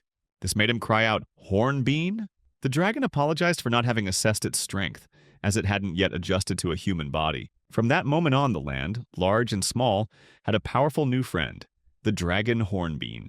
Hornbean said that a beautiful wall surrounded the city and he greatly admired the landscape. Juno said that these walls were built by her and her team of elite mages along with Lord Noct. The group finally returned home with a new friend. Lord Noct couldn't help but think that Hornbean reminded him of his deceased father. There was a manly confidence and strength in this dragon. Lion asked Lord Noct if he had found the dragon in the forest. Lord Noct replied that the mission was unsuccessful and the dragon was nowhere to be found. Noct decided not to reveal the truth, not to tell the people that they had actually encountered the dragon, and brought it back to the city, as this could cause even more panic. Noct whispered to Lion that the dragon was with them, but when the sorceress, surprised, was about to ask more questions, Noct put his hand over her mouth. Noct asked Lion to calm down and continue the conversation in the office. Finally, when no one was around to witness it, Noct told his closest friends. Lion asked where the dragon was now since he had found it. The young man calmly replied that the dragon was in this room with them. Realizing this was just another prank by Noct, everyone pretended to look for the dragon, even searching in the flower pots. Hornbean still decided to prove it, pointing to his hand and asking if that would make Mr. Noct believe him more. To his surprise, the wizard lion realized that the dragon had deliberately used its abilities to transform into a normal human. Hornbean asked if it was possible to return to its original form, but the young man quickly dissuaded Hornbean, warning him against it, because with its enormous size, the dragon would destroy everything around it, instantly. Lion asked Noct if he was sure that bringing a dragon in here was a good idea. Noct pondered for a moment and realized that even he didn't know the answer to this question. After all, how could he be sure that the dragon wouldn't harm the settlement? Meanwhile, Hornbean began to take an interest in Greg and said that Greg was doing an interesting job. Greg didn't understand what they were talking about and seemed worried. Hornbean explained that he noticed scratches on Greg's armor and a strange smell, so Greg might be a tamer. Hornbean says certain signs suggest Greg is likely breeding mandrakes. Noct realizes this isn't entirely a good thing, as the dragon might think badly of them because of Greg's hobby. However, his worries were unnecessary, as Hornbean happily admitted that this was very familiar to him, since he had also cultivated similar plants before. Noct breathed a sigh of relief and thought it was unbelievable that a dragon would do such things. Greg was overjoyed and declared that he had finally found a friend. Greg also lamented that everyone called his job terrible, and only he had found his true calling. Hornbean also said that these mandrake creatures were beautiful, and that cultivating them required solid knowledge. Hornbean explained that depending on the soil and cultivation methods, mandrake plants could reach any size. Once the dragon flew around the world, searching for the best land for farming, and discovered that the most nutrient-rich soil lay in the south, while the soil of the Great Forest contained the most magic. Noct, upon hearing Hornbean's story, was astonished by the dragon's enthusiasm for this endeavor. Hornbean showed Greg the mandrake it had once planted, and how big it had grown. Greg exclaimed happily that his mandrake was 3 times bigger than the one Hornbean had planted. Greg asked Hornbean how the dragon managed to do that. The dragon replied that Greg was too young to understand. Greg agreed that he lacked experience, but he was eager to know the dragon's secret. Master Hornbean asked Greg if he wanted to become his student. Greg didn't hesitate to exclaim that he really wanted this and would do his best not to disappoint the dragon's expectations. Noct thought to himself that Greg had become close to the dragons faster than even Lion. Lion was also surprised that dragons could find friends among humans so quickly. Greg said that he was saddened to see the creatures he loved die. But the important thing is that they always remain underground, and even if they die, the mandrakes will stay there. Greg and Hornbean both agree on this point. Lion said she couldn't believe how quickly everyone had become friends with the dragon. Noct replied that it was indeed unusual, but that things should just be left to nature. Noct then explained to his friends that news of Hornbean's true identity would only be known within their group, and that it had to be kept secret from everyone else. Otherwise, it would cause panic in the city. Noct decided that since Hornbean was approachable, his presence would be helpful to everyone. Noct thought it was time for him to rest and go to sleep, but Hornbean suggested they go for a walk and chat a bit because he hadn't seen anyone in a long time and missed talking. Noct was surprised by such an offer, and Hornbean apologized for rushing things. Noct realized it was a good idea and said it would be best to go now.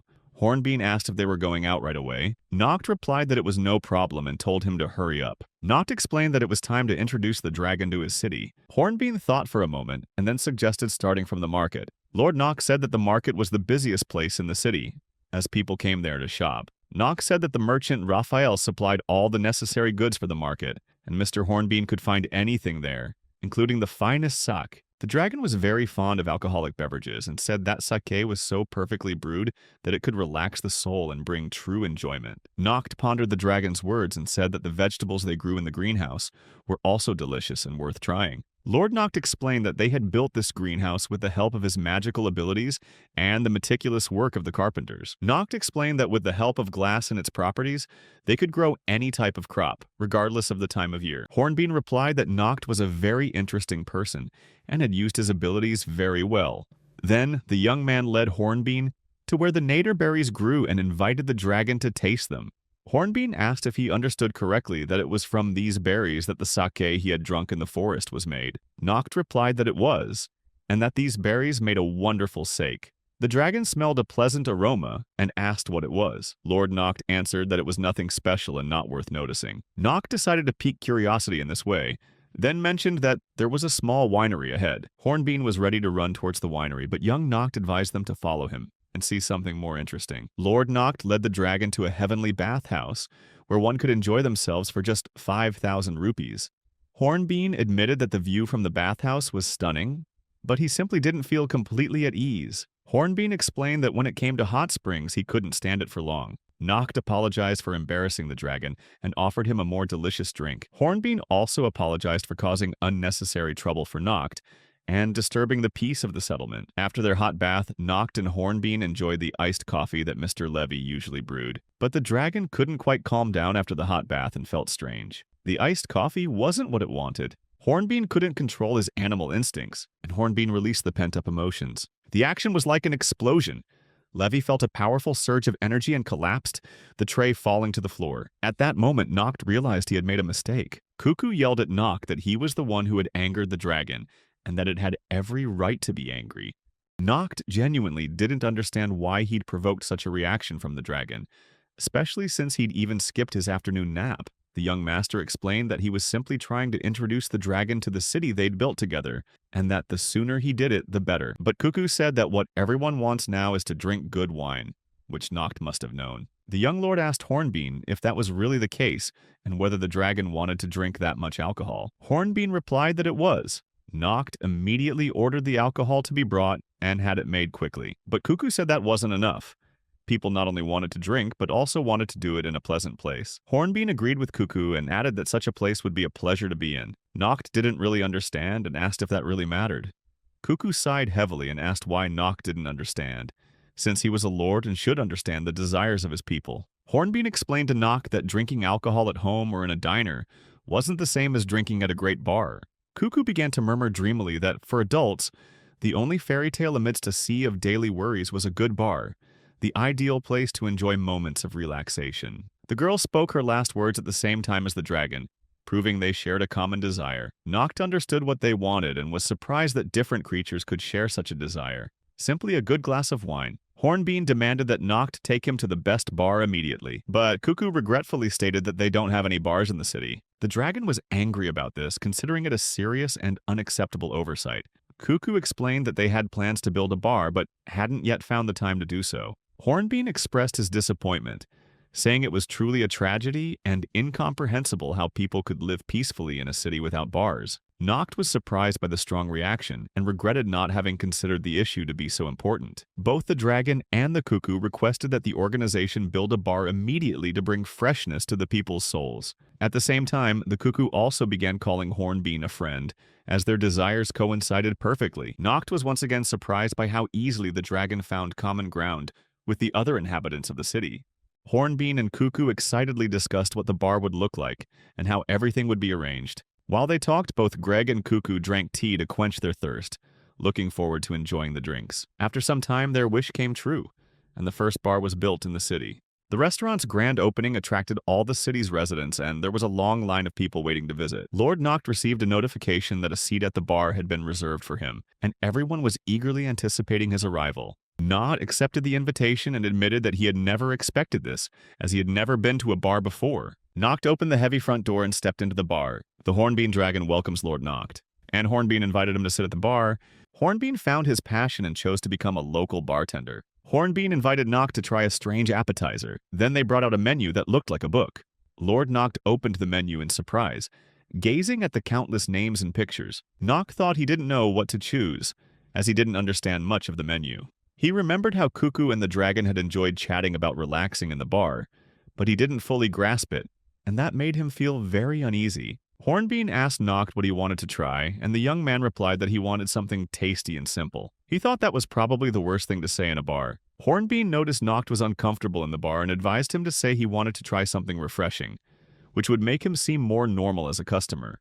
Noct understood the service rules here and decided to try ordering something. He said he wanted to try something that would make him feel sleepy. Hornbean replied that he would do everything properly. Noct observed the dragon's precise movements. Noct was amazed by Hornbean's extraordinary abilities. A little while later at the bar, Hornbean offered Noct a drink to try. Noct smelled a slightly sour aroma and said it was very pleasant. The red dragon thanked Noct for showing him the beauty of the city and explained that it was a special cocktail made with berry liqueur. At the same time, this cocktail has a sweet taste with a hint of lemon. Noct took a few sips and admitted that it was delicious. Then the young lord asked what the cocktail was called. Hornbean replied that they hadn't yet come up with names for many of the cocktails. Therefore, it would be a great idea to name this cocktail after this land. The dragon asked if it would be possible to name the original cocktail after the young Lord Noct. Noct was surprised by the suggestion and thought for a moment, then admitted that he never thought a place like this would be so easy to get to and actually help him relax. Noct agreed with the name and asked Cuckoo to make him a cocktail just like it. Cuckoo laughed and asked Noct if he understood the allure of a bar. At that moment, Noct truly understood that drinking at home or in a cafe was one thing, but drinking at a bar was something else entirely. Now he understood what fairy tales about everyday life meant. Cuckoo said when she wanted to visit the bar. Lord Noct's next drink was for Bertina's beautiful eyes. Bertina was also very happy to visit the bar. Olivia felt a little shy and said that the bar was beautiful, wondering if she could come here more often. Noct replied that the place was perfectly suitable for everyone. Lord Noct ordered another drink for the young girl, looking very pleased, and Cuckoo happily received this news. The little Cuckoo was a little sad that it only got to drink milk, but the girl happily encouraged everyone to drink it all. The merchant Raphael also decided to go to the bar, which surprised Noct a little. Noct hastily explained that Raphael might have misunderstood and that he had no intention of interfering in the affairs of his subjects. However, the merchant replied that he didn't mind at all and that everything was actually fine. Raphael asked if the young lord would like to try and get something for himself. Noct wondered what that meant, and he really wanted to find out more. Raphael recounts the existence of the Metro Mine, and he suggested that it would be good to use this mine to develop the settlement's infrastructure. In fact, there has been an underground mine connecting the lands of Big, Small, and Hadlet since ancient times. These mines were exploited for jewelry and minerals, but after the ORC invasion, the mine was abandoned due to a lack of workers and production completely ceased. Noct realized that this was a different era and it might be worthwhile to reopen the mine. Raphael the merchant explained that the mine would bring prosperity to the land, just like in the old days. The young Lord Noct was capable of handling minerals and precious stones. Raphael offered a toast and suggested carefully considering the mine's prospects. Noct thought this was indeed a monstrous temptation, because Raphael was right about the mine. Lord Noct said it would be good if they could find new materials, and then Bertina would surely be able to do something interesting. Raphael agreed with these ideas, and everyone continued drinking. After a while, Noct thought that following his conversation with the merchant Raphael, he had reached a point of no return. The servant Mare greets the young master upon his return. Noct finds Greg with Mare, who is stimulating to Mare. Greg asks the servant to try her abilities again. Greg explains that if she can activate the cells from Kabusuke, they will be able to destroy the monster. Lord Noct thinks Greg is completely paranoid and that his activities in breeding all sorts of strange creatures could lead to a biological catastrophe. Butler Joseph listened to Noct's mining idea and said that Noct's skills would quickly make him rich through gemstones. Lord explained that this was exactly what the merchant Raphael expected of him. Mare asked who Lord Noct would trust to mine the precious stones. Lord Noct replied that before making any decisions, the entire process needed to be thoroughly investigated and the area inspected, as the mines had been abandoned for a long time, and currently no one knew what their condition would be. Lord Noct decided to inspect everything and exterminate any monsters that might be spawning there. After ensuring security at the mining site, workers will need to be sent there. The Lord said he would personally inspect the mine first, and so it was necessary to decide who would accompany him. Noct stated that Bertina would definitely go along, as fighting monsters would be unavoidable. The only remaining question was how many more people were needed for the mission. Mare asked to go along, saying that if there was fighting, she would be very useful with her abilities. Noct agreed with this assessment, as a healer on the trip could be very helpful, especially if someone was injured. Greg said he also wanted to participate in the campaign and would assist with the research. The trainer excitedly explained that he only needed to collect all the monsters that could live in the cave. Lord Noct wasn't very happy with this idea, and explained that if Greg brought any more strange creatures into town, the Lion Witch would surely kill him without hesitation. However, Greg didn't want to hear a refusal and asked to go along because that's what he really wanted. Lord Noct wondered if Greg had been saying strange things lately and whether he had actually invented the Tyrant Mandrake. However, Noct didn't want to make things difficult for Greg and let him come along. Lord suggested that it wouldn't be a bad idea to bring along the witch Juno as well. Mare reminded him that they had been together before when hunting dragons in the forest. Noct explained that Juno is usually observant and very helpful with small things, so she can be trusted in emergency situations. Noct also recalled how Juno had been a great help in cleaning up after the outdoor lunch, which was also a useful skill in this situation. Juno admitted that she enjoys doing ordinary things and doesn't mind helping out at all. Juno later confessed that she noticed Lord Noct often paid attention to her, and that she was happy to work under the command of such a kind person. Lord Noct realized at that moment that Juno was indeed a librarian, someone who always lived in the shadows and was alone. Noct tries to explain to Juno that there's no need to be so shy around people, and that she'll be much better off if she's more confident. Without his hat, Lion notices the preparations for the trip and asks what they're doing and why Juno is joining them. Juno replied that they would go to the subway mines to explore before starting work. Lion was angry about this and reminded Juno that he was once again trying to get involved in dangerous things, and not long before that she had gone in search of dragons. Juno replied that she had been assigned by Mr. Noct and would be useful on this journey. Sato and Lion were surprised by Juno's eagerness for adventure and watched with amusement as they prepared to set off. Noct tries to explain to Lion that Juno is a useful member of the team, and they need her. But Lion the Wizard disagreed with those arguments, and she decided to hide Juno away. Lion said that the trip to the unexplored mines was very dangerous, and that meant she would be directly involved with Mr. Noct on this mission. No one expected this, and Noct now thinks he doesn't know what to expect from the trip. Mare, the maid, had told them before the trip that they might fail, but she tried to push aside any negative thoughts so as not to harm anyone. Bertna promised that she would protect everyone, so there was no need to worry. Greg asked them to keep a close eye on Lion to ensure she didn't get hurt, as he considered her a friend.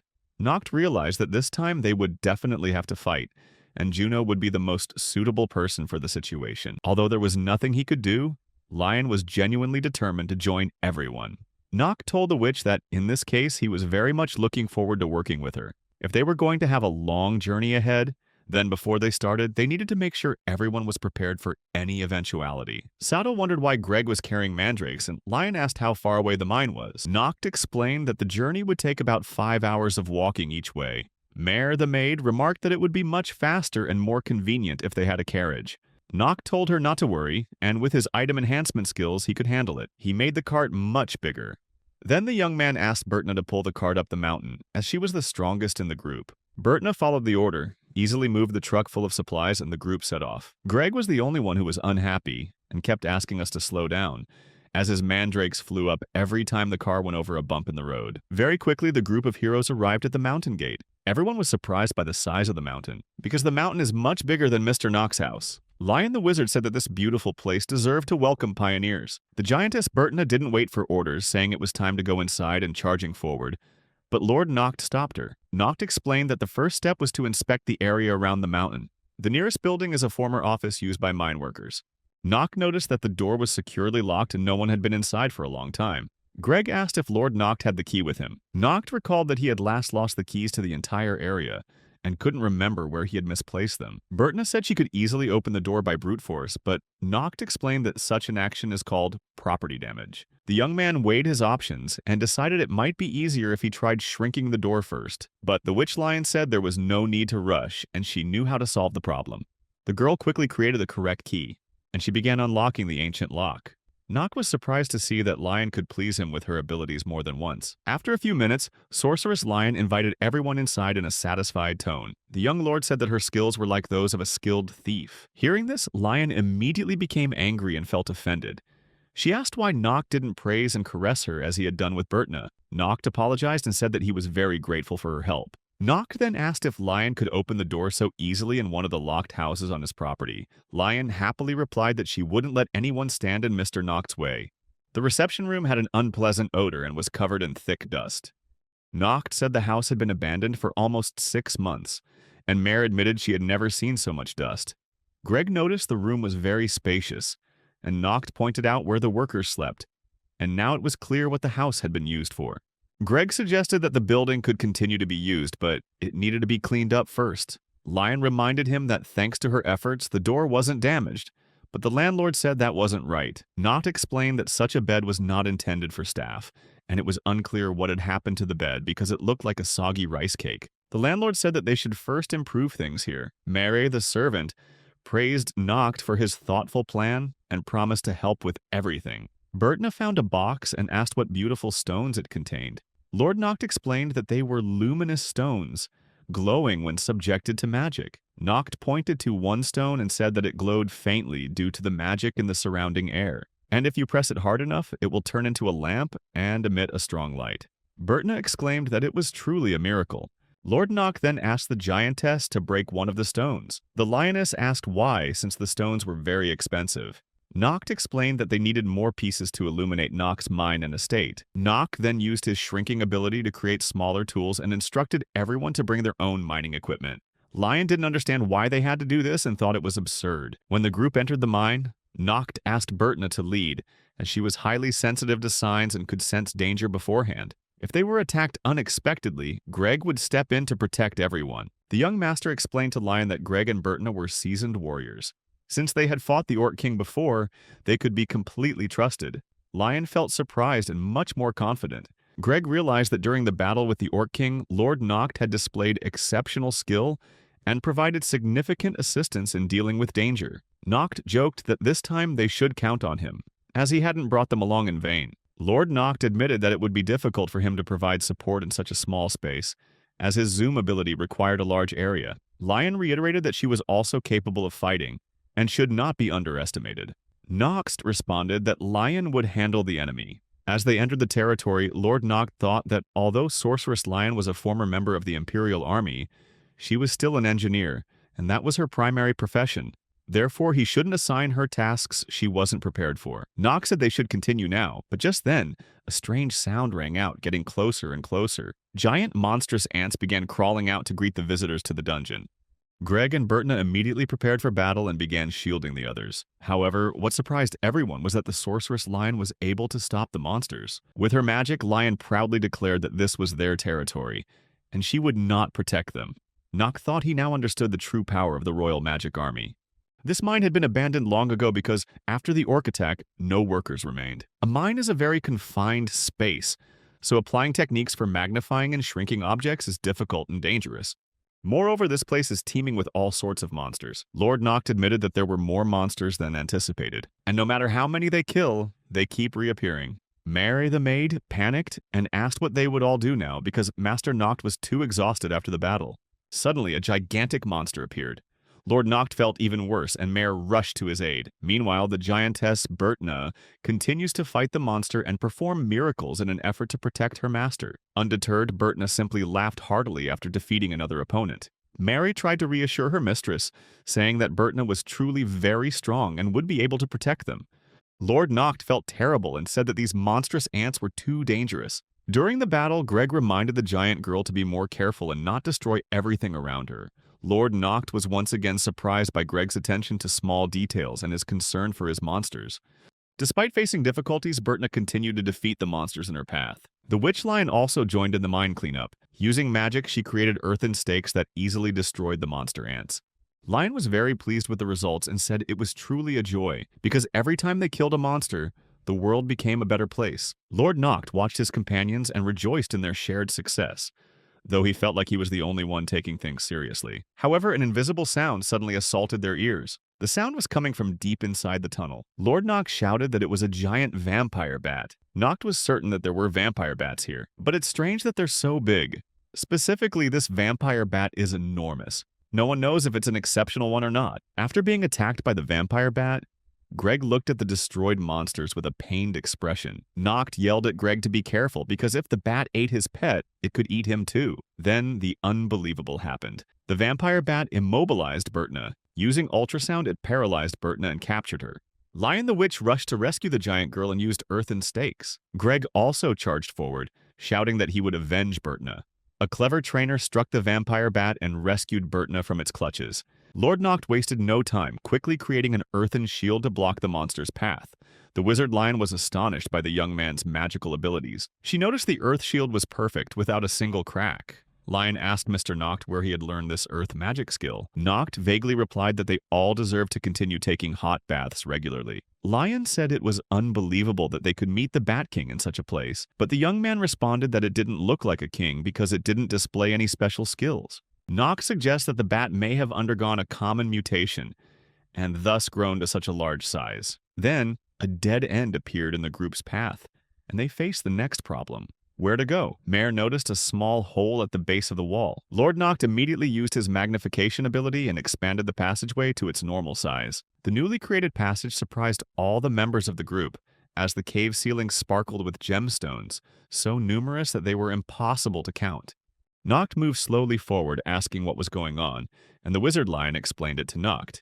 All of these were just ordinary manotite, nothing special. The young man remembered hearing the name before, but couldn't quite grasp its meaning. Lion explained that manotite ore is perfectly compatible with magical energy, and if a good staff is crafted from this ore, the owner's magic will be amplified many times over.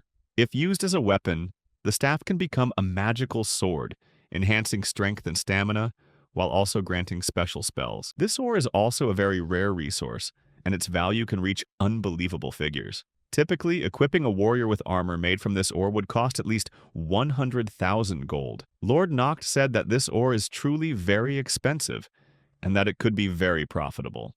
Noct thought that the merchant Raphael might already be aware of the existence of this ore. Therefore, he suggested that they should go to the mine as soon as possible. If they started mining such valuable ore, they would be able to use it to improve their territory. Noct said that he personally would be delighted to announce this to all the inhabitants of the settlement, and then Lion would certainly hold a grand ceremony to celebrate. Lord Noct also said that if they succeeded in mining the rare ore, he would easily have enough money to pay his annual taxes, and wouldn't have to worry about it anymore.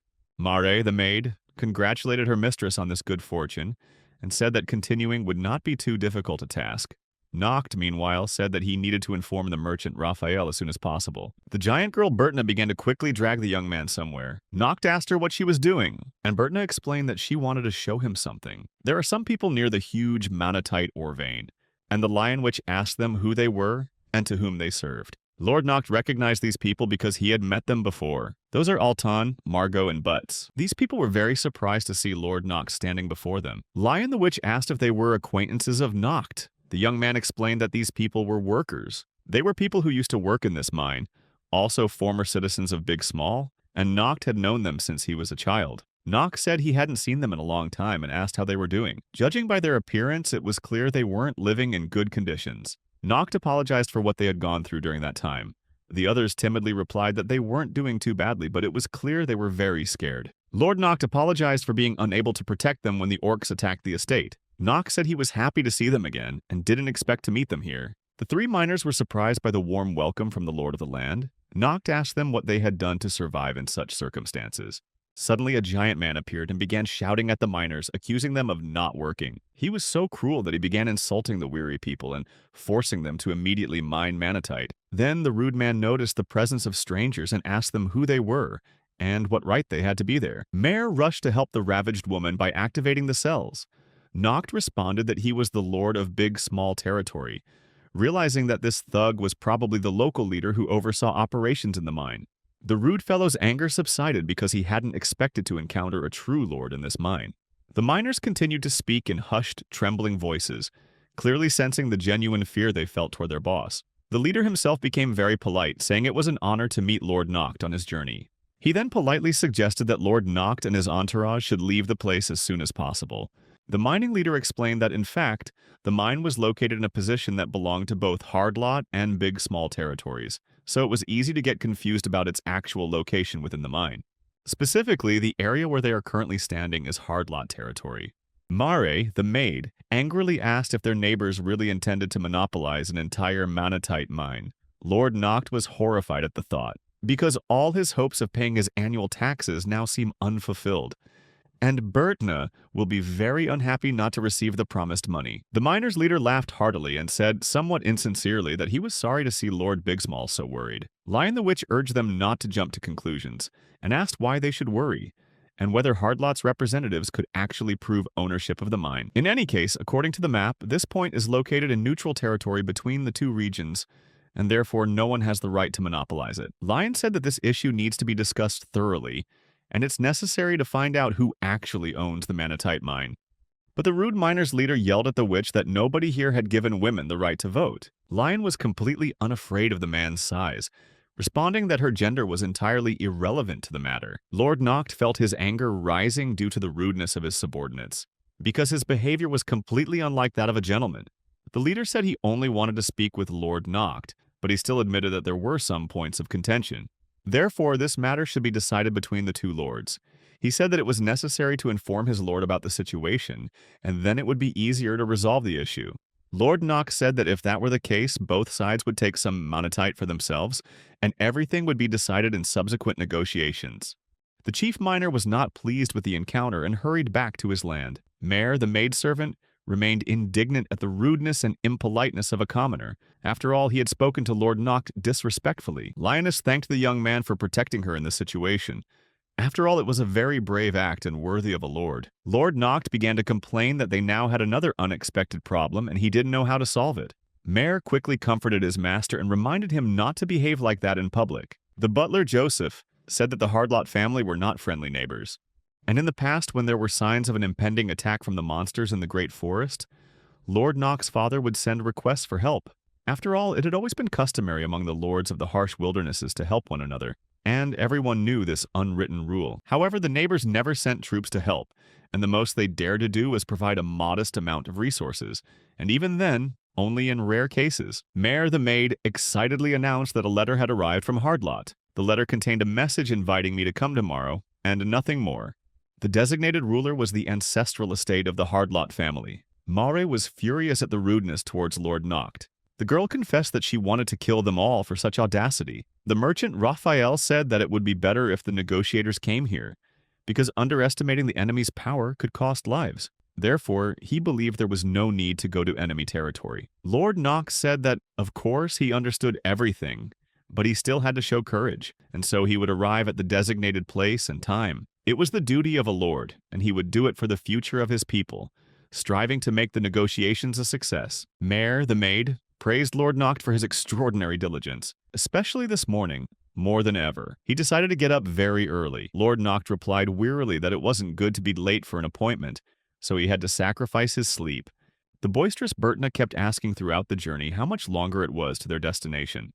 Lord Noct replied that they needed patience and shouldn't draw the curtains, and that overall today was an important day. Because they were about to enter serious negotiations, the Hardlitland's capital awaited them in uncertainty, because no one knew how they would be treated there. The capital of the neighboring country turned out to be a large city, impressing the visitors with its appearance.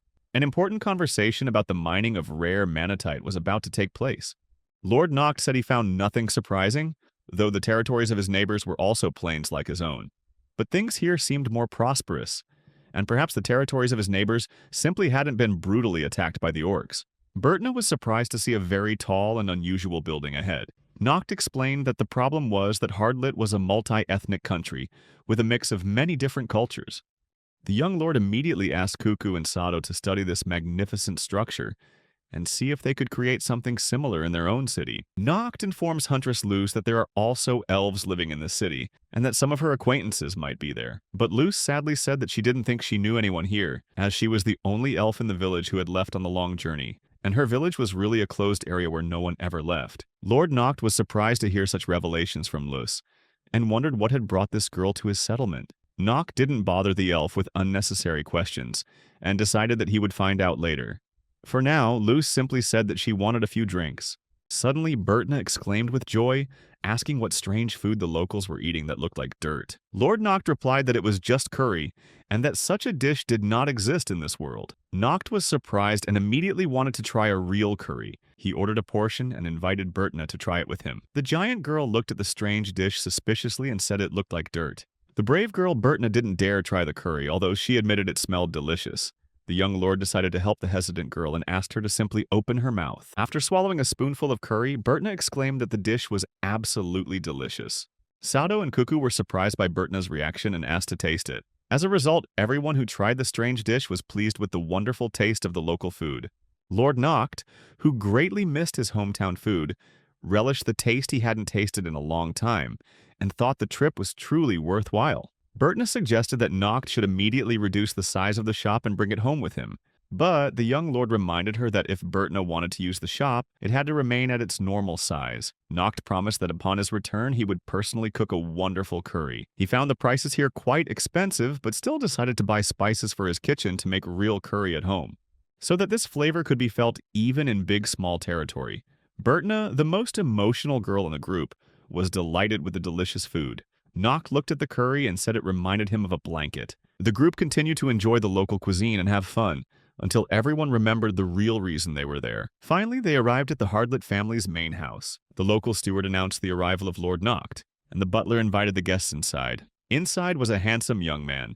He immediately apologized for summoning Lord Noct to such a distant place. The young man introduced himself as the second in the Hardlit family and the lord of this land. Noct responded by introducing himself and saying he was happy to meet his neighbor. Lord Noct suggested that they not waste time and get straight to the point. As he understood it, the discussion would concern the rights to mine the rare mineral manatite. Noct thought he had checked all of his father's records at home, but found no information about where Manatite was first discovered. Lord Noct did not expect a good outcome from these negotiations, as he had no strong cards to play and all he hoped for was to at least secure 40% of the Manatite resources. However, Norvis's statement was completely unexpected. Norvis announced that it would transfer all mining rights for this rare mineral to its territory. Norvis had no intention of discussing it further. Lord Noct asked why Norvis had made that decision. Norvis explained that everything was clearly documented in family records passed down through generations, and he was willing to provide them. Lord Noct responded that territorial documents should be shared publicly between the two sides. But Lord Noct did not have those documents available. Norvis said that things were very strange, but he could do nothing about it. Noct requested to see the documents to verify their authenticity himself. Norvis did not refuse and allowed Noct to view them. Looking at the documents, Noct thought there couldn't be any mistake, as Norvis spoke with such confidence. However, Noct quickly realized that it was all a fake copy. However, without evidence, it is almost impossible to prove that. Norvis suggests that perhaps the necessary documents were lost during the orc monster attack on Big Small territory, which is why Lord Noct finds it hard to believe the truth of the current situation. Noct replied that their mansion was completely undamaged in the orc attack, so the documents could not have been lost, and that the documents Lord Norvis provided were merely very sophisticated forgeries.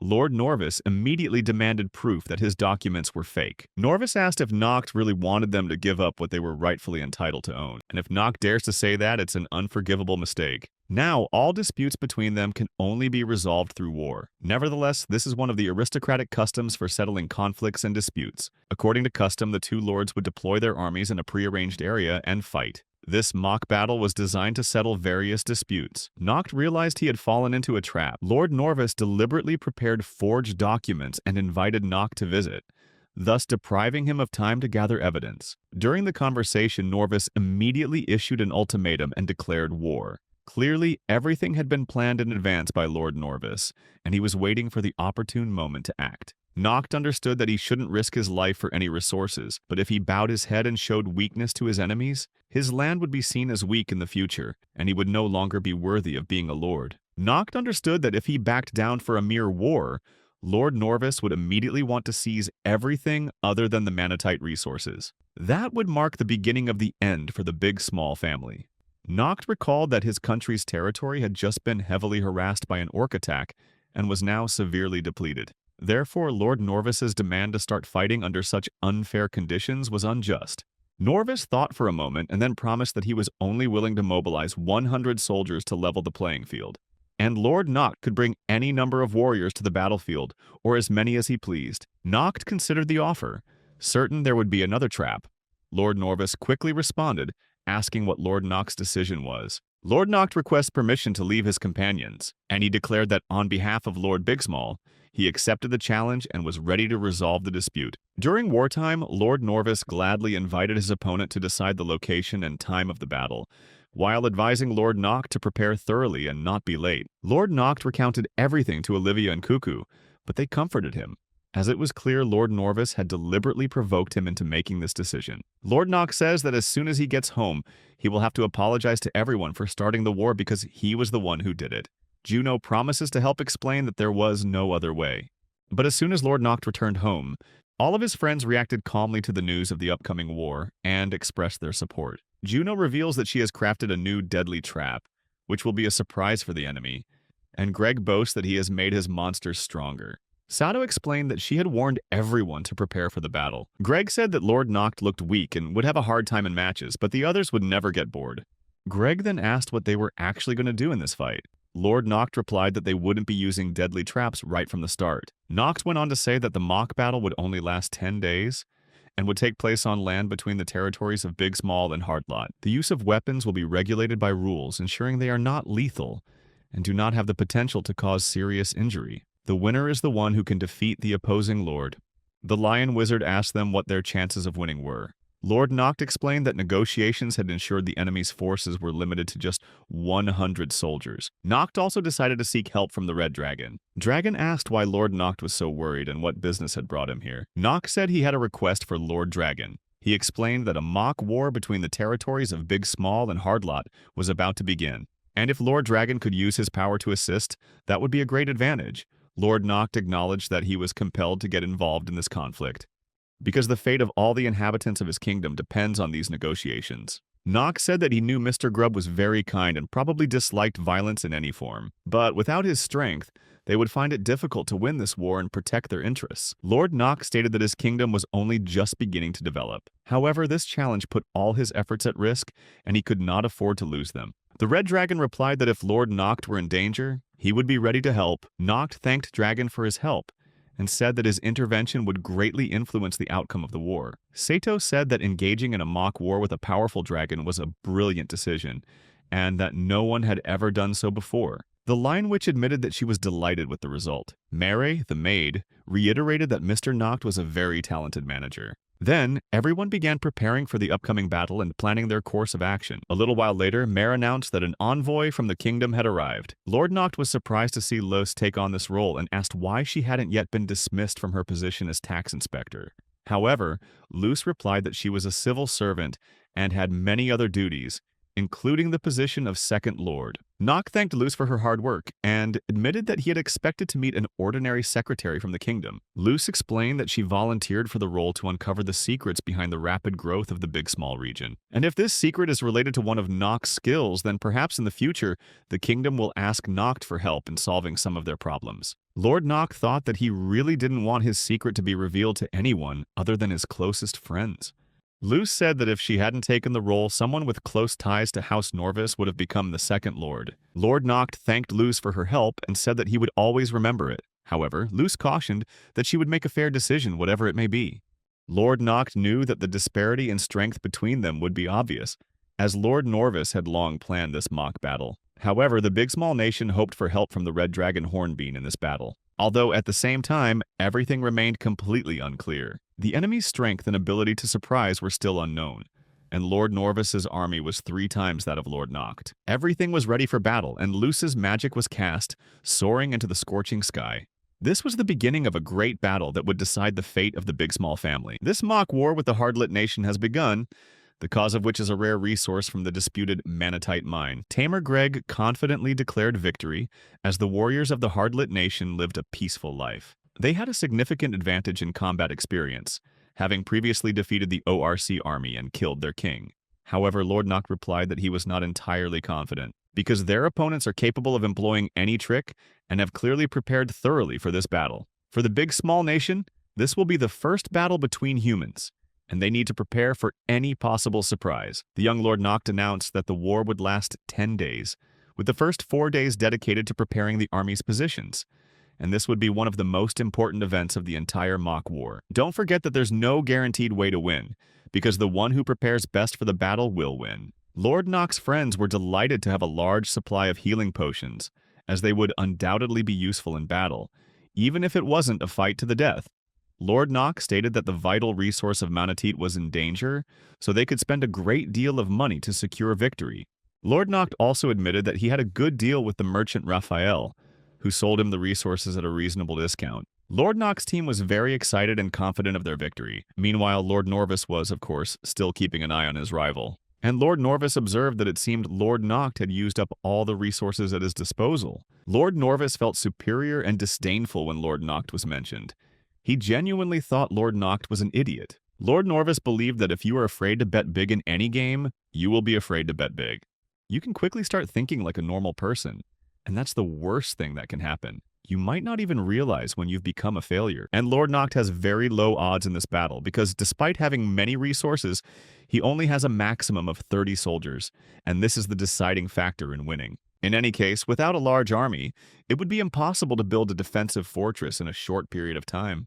Lord Norvis reminded his soldiers that they only had 4 days to build the defensive fortifications, so they all had to work as hard as they could. Lord Norvis mockingly asked his soldiers if they would like a 96-hour shift. The soldiers were shocked by the prospect and began telling each other that they felt like they were in hell. Luz was well aware of her role and carefully observed the preparations of both sides for the conflict. She decided that as long as she maintained control, the 2 Lord Hardlets would not risk resorting to dirty tactics. Even so, without resorting to underhanded tactics, their advantage over Lord Noct's forces was already considerable. Luz was curious to see what Lord Noct could do to surprise his opponent. Everyone is waiting for the upcoming battle. Some are preparing meticulously while others are watching with interest. A group of wizards from the Royal Army of Wizards, led by Lion, used earth magic and created a defensive moat.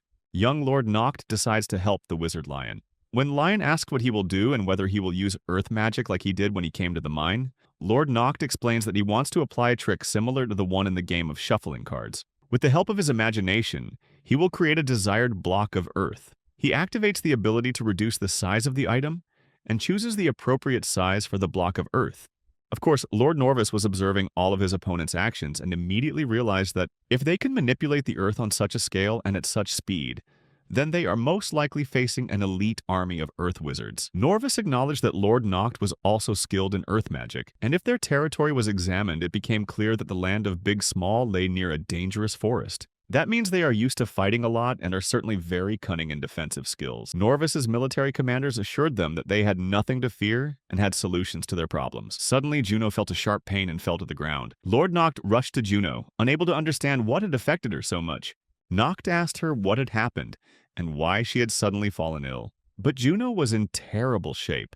Barely able to speak, Lord Noct asked why Juno hadn't spoken since she had lost so much strength during training, but Juno mumbled that she only wanted to be of service to Lord Noct. Lord Norvis rejoiced at the misery of the enemy camp and said that this witch was foolish. She couldn't possibly use so much magic, and the healing potions were too difficult to swallow and not very effective. Lion the Witch admitted that she also felt very weak and unable to continue using magic. Mare hurriedly helped the exhausted sorceresses with her cell-activating abilities. At the same time, Mare grumbled just as much as old Joseph about the need to avoid wasting magic so recklessly. Cuckoo and Olivia said it was time for the sorceresses to rest, and now it was time for them to work hard. Cuckoo created a perfect model of the defensive structure, as always, and handed it over to Lord Noct. The young owner of Big Small immediately used his item, enlargement ability, and a magnificent castle of enormous size appeared. Lord Norvis was enraged by what he saw and shouted that it was magic. Then Lord Norvis began to feel dizzy and his vision blurred. Norvis suddenly stood up and began speaking incoherently, and his soldiers began discussing whether someone had hypnotized their commander.